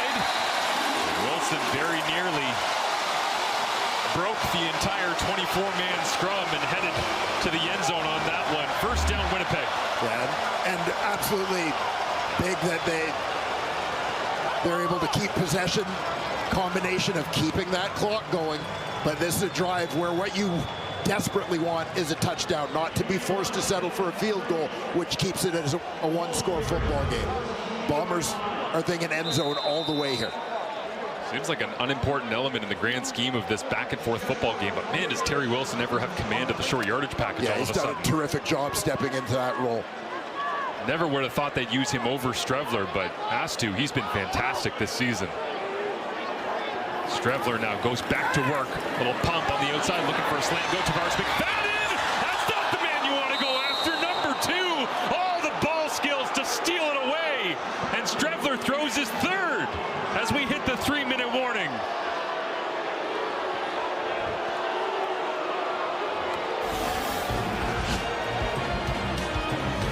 Tavares McFadden, a man with a nose for the football and a great sense of timing. Huge interception there.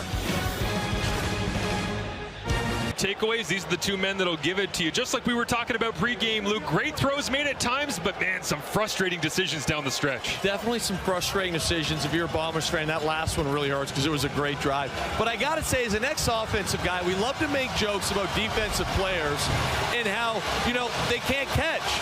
And I think both of these picks are phenomenal catches. Jones leaves his feet here. It's practically a diving catch. He's on the run, rolls over. And this right here by McFadden, you want to talk about ball skills. High points this ball, then keeps it away from the receiver who becomes the defender. Those are tremendously athletic plays. You'll love to see it. And Arbuckle has this one tipped up at the line of scrimmage. But you're right, Luke. I mean, we always say, well, these guys can't make plays, but to be able to go and get it down in crunch time, that is the stuff that can win you a game at this point. It definitely is. And right now, I got to be honest, the electricity in this building and the way the Bombers defense is playing and coming downhill, I wish I had a jersey on right now. It's electric down here. I'm having the time of my life. I was going to say, you wish you could chip Willie J in the 4th quarter? I don't know about that. Maybe catch a few balls. But this Bombers defense is on fire right now, especially up front. 2nd and 10. We'll see what Arbuckle can do here, trailing by 6. Got to start to push the football down the field. Can they find Damonte Coxie? As over the middle, knocked down once again.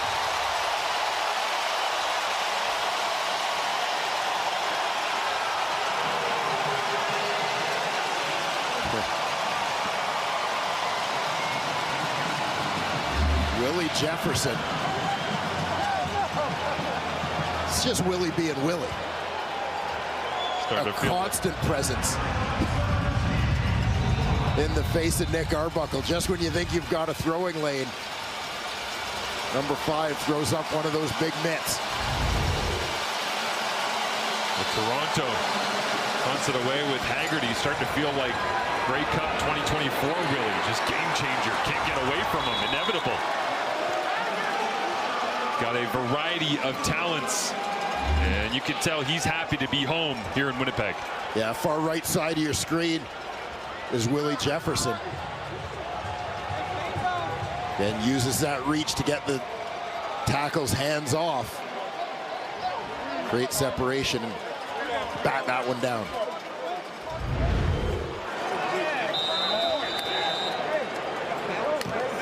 And can this be the dagger drive? To stretch things out from the Winnipeg Blue Bombers offense to reward Willie J for all of his efforts.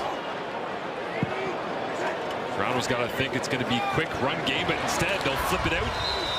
And the extension of the running game, that time Bratton comes downhill on Jarreth Stearns. Solid pickup. Clock continues to roll. And clock management being the key here for the Winnipeg Blue Bombers. Don't even give the Argos a chance to get back in it. Big 7-3 save, Z-Moon cannon pump. I want her to 46. Keep an eye on that play clock. Yeah, play clock at 10 seconds. I was about to say they're rather casual getting out of the huddle, just managing it at this point. And Strevler, quick run fake, looks down the field. Now thinks about getting out of the pocket, runs right into the waiting arms of Anthony Lanier on 2nd and 4. So the Toronto Argonauts will get the football back here. 2 minutes remaining, single score game.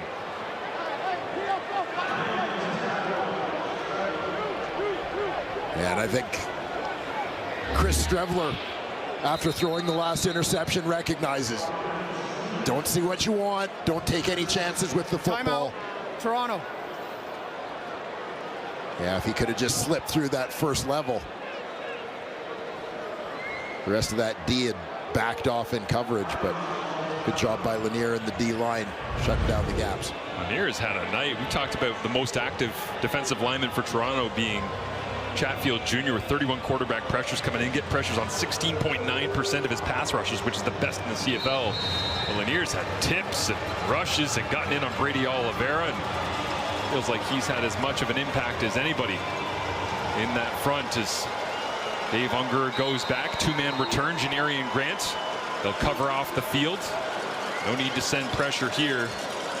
Sheehan will send this one away. Who will he pick? Steps to the right, hooks it back to the left. Janarian Grant catches it at his 12-yard line. Cuts across the 20. Oh, thought he had a little bit of space for a second there.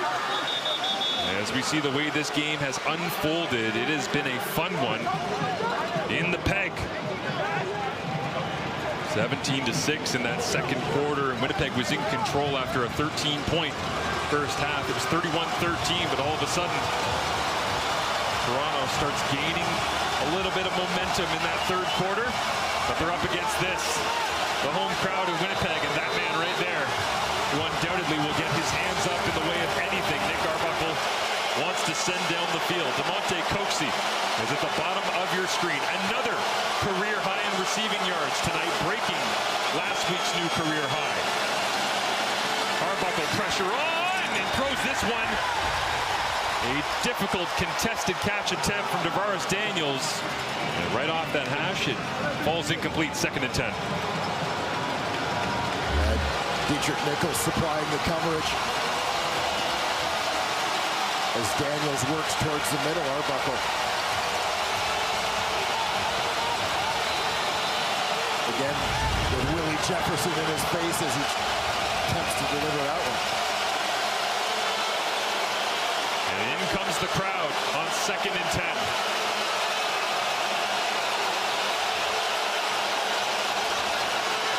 Arbuckle tries to escape and check it down. You can't get away from him. You can't escape him. Well, by my count, that's Willie Jefferson's 4th knockdown of the game, to go along with a sack that forced a fumble that was recovered for a touchdown.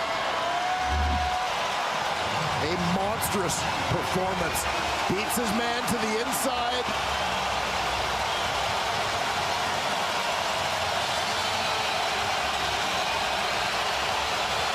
And this is baptism by fire for the young tackles of the Toronto Argonauts, dealing with Jefferson all night. Winnipeg hoping to eliminate the recent memories of double-digit losses. 3 games straight they've had them. Arbuckle gets this one past Willie J. Into traffic and incomplete. Knocked away.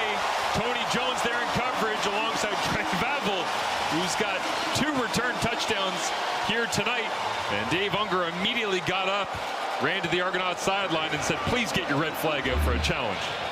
Yeah, Unger is going to come all the way across from far right side of your screen, offensive left in the formation. And here you'll see ball's not there yet. You know, and tough to say if the right hand of Vavel, if there was any kind of tug on the jersey or if it was just kind of that gentle touch as he was trailing the receiver. Ryan Dinwiddie watches on. 93 seconds remaining and already in field goal range for Winnipeg as Brady Oliveira, no interest in settling for 3 points. He'd like to punctuate this one in week 9.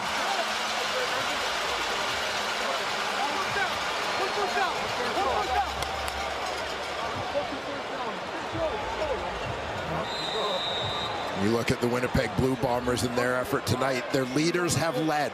You think about some of the guys who have been here the longest and played big roles, the likes of Willie Jefferson, Brady Oliveira, Nick Dembski.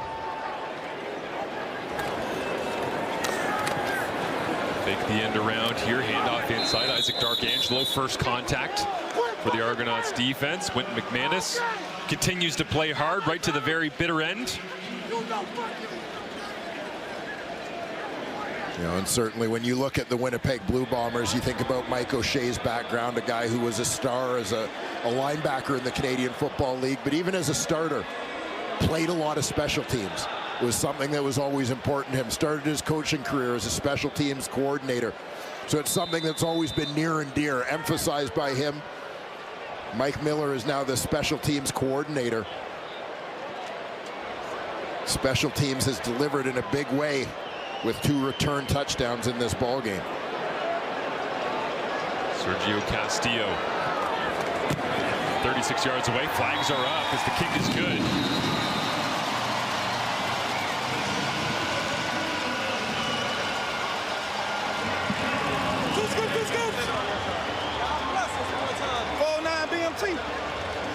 And do Winnipeg line up incorrectly here?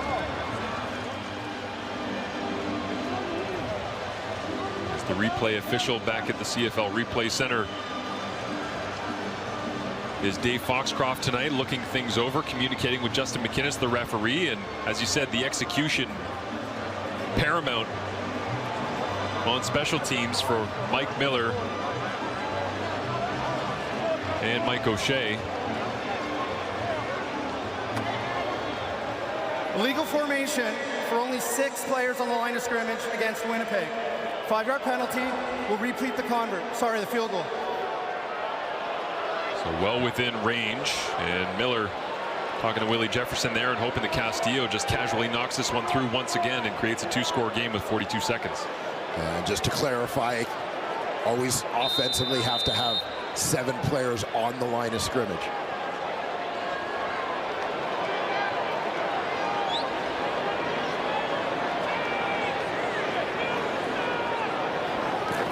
Snap comes back, hold down.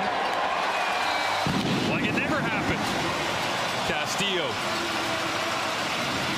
steps through a clean strike. And 3 more points on the board, but what a monster night for Willie Jefferson. Willie being Willie.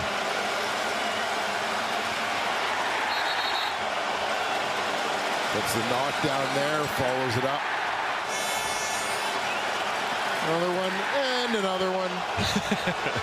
Well, it just comes to mind as I say that Willie had a monster night, Dwayne, that if there's ever a CFL Space Jam spinoff, this has got to be one of the Monstars, no? No question. Man, I feel like this was a game that Willie Jefferson needed to have for Willie, too. You know, they've been held to 1 sack on the season so far. But just to reassert himself, so to speak. And he has done that in a big way. I found it interesting talking to him last week. I don't think a lot of people understand kind of the unknown analytical mind of Willie Jefferson. Yeah. They just see the big athlete and go, well, he just runs after the quarterback, and that's how he wins. Yeah. If anybody out there listening to this has a chance to sit down one day and actually really pick the mind of Willie Jefferson, you will be blown away by the way that he approaches the game and has for a long time. Janarian Grant turns this kickoff out to the 35-yard line, pushed out of bounds into the Toronto bench. And some pushing and shoving on the way out towards the other side of the field. And out comes Nick Arbuckle with 30 seconds remaining and a valiant attempt to come back, but that Tony Jones interception really feels like it killed what they had moving forward.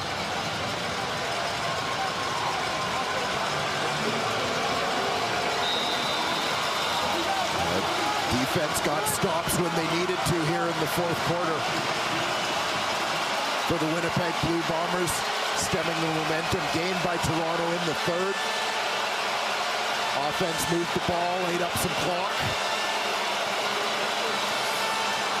Arbuckle thought about checking it down. Instead, he'll throw it as high and as far as he can as Coxie picks it up, drops it down away from the defender. No flags down. A massive battle between Bonds and Coxie. I think 24 will be happy to see the end of this Coxie matchup in a couple of minutes, but this one's not over yet because Coxie just refuses to stop fighting to the football. Yeah, exactly. Both kind of fighting for space, Bonds trying to wall him off. Coxie trying to fight his way to the football. Winnipeg is challenging the previous play for offensive pass interference. The play will be reviewed. Toronto was running out the field goal unit to try and go for 3 immediately, go onside, and then throw a Hail Mary towards the end. Take the points up front when you can, but Winnipeg challenging for pass interference, and this one might be going back a long way.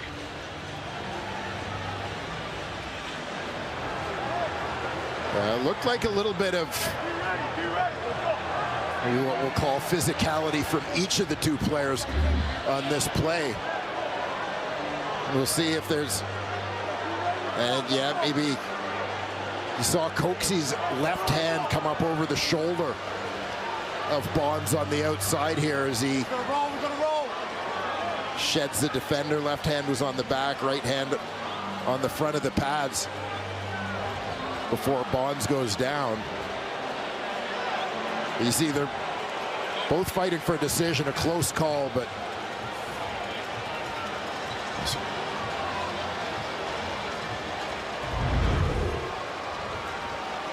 After review by the replay center, we have offensive pass interference. Toronto, number 86. It's a 10-yard penalty, and we will repeat first down. Mike O'Shea, 3 of 3 on challenges on the season as Coxie has the jaw drop. You get the sense that Coxie's had so much success in this matchup the last couple of weeks that in desperation late in this game, he's kind of, I can get away with anything. I'm untouchable in this. Not quite. Yeah, well, the combination of that and just the Argos approach in general. You know, you think about Britt's hit earlier about the Argos viewing Coxie as not a 50-50 ball guy, but a 70-30 ball guy that you're willing to take your chances, just putting the ball up and letting him fight for it. And you know, sometimes he's going to come down with the catch, sometimes they're going to be forced to take a defensive PI call, and sometimes you're going to get what you just got. But I'm sure the Argos will continue to take their chances throwing deep to number 86. Gordon Younger, defensive coordinator, instructing Trey Babel in the secondary to back up, give up the underneath throw. Coxie will happily take that as he tries to rush towards the sideline. 10 seconds remaining. And this one all but done after that offensive pass interference call. Sends them back deep into Toronto's end of the field.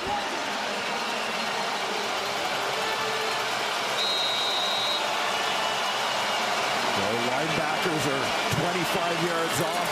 Secondary another 10 yards beyond that.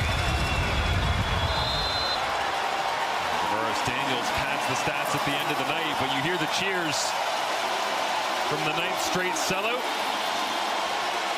And Willie Jefferson in conversation with the man he harassed relentlessly all night long as John Boss, a tough night dealing with these defensive ends. And a lot of love between Arbuckle and Willie J, but a tough result for the Argonauts. Will likely, on the trip home, believe that they deserved a little bit better in this one.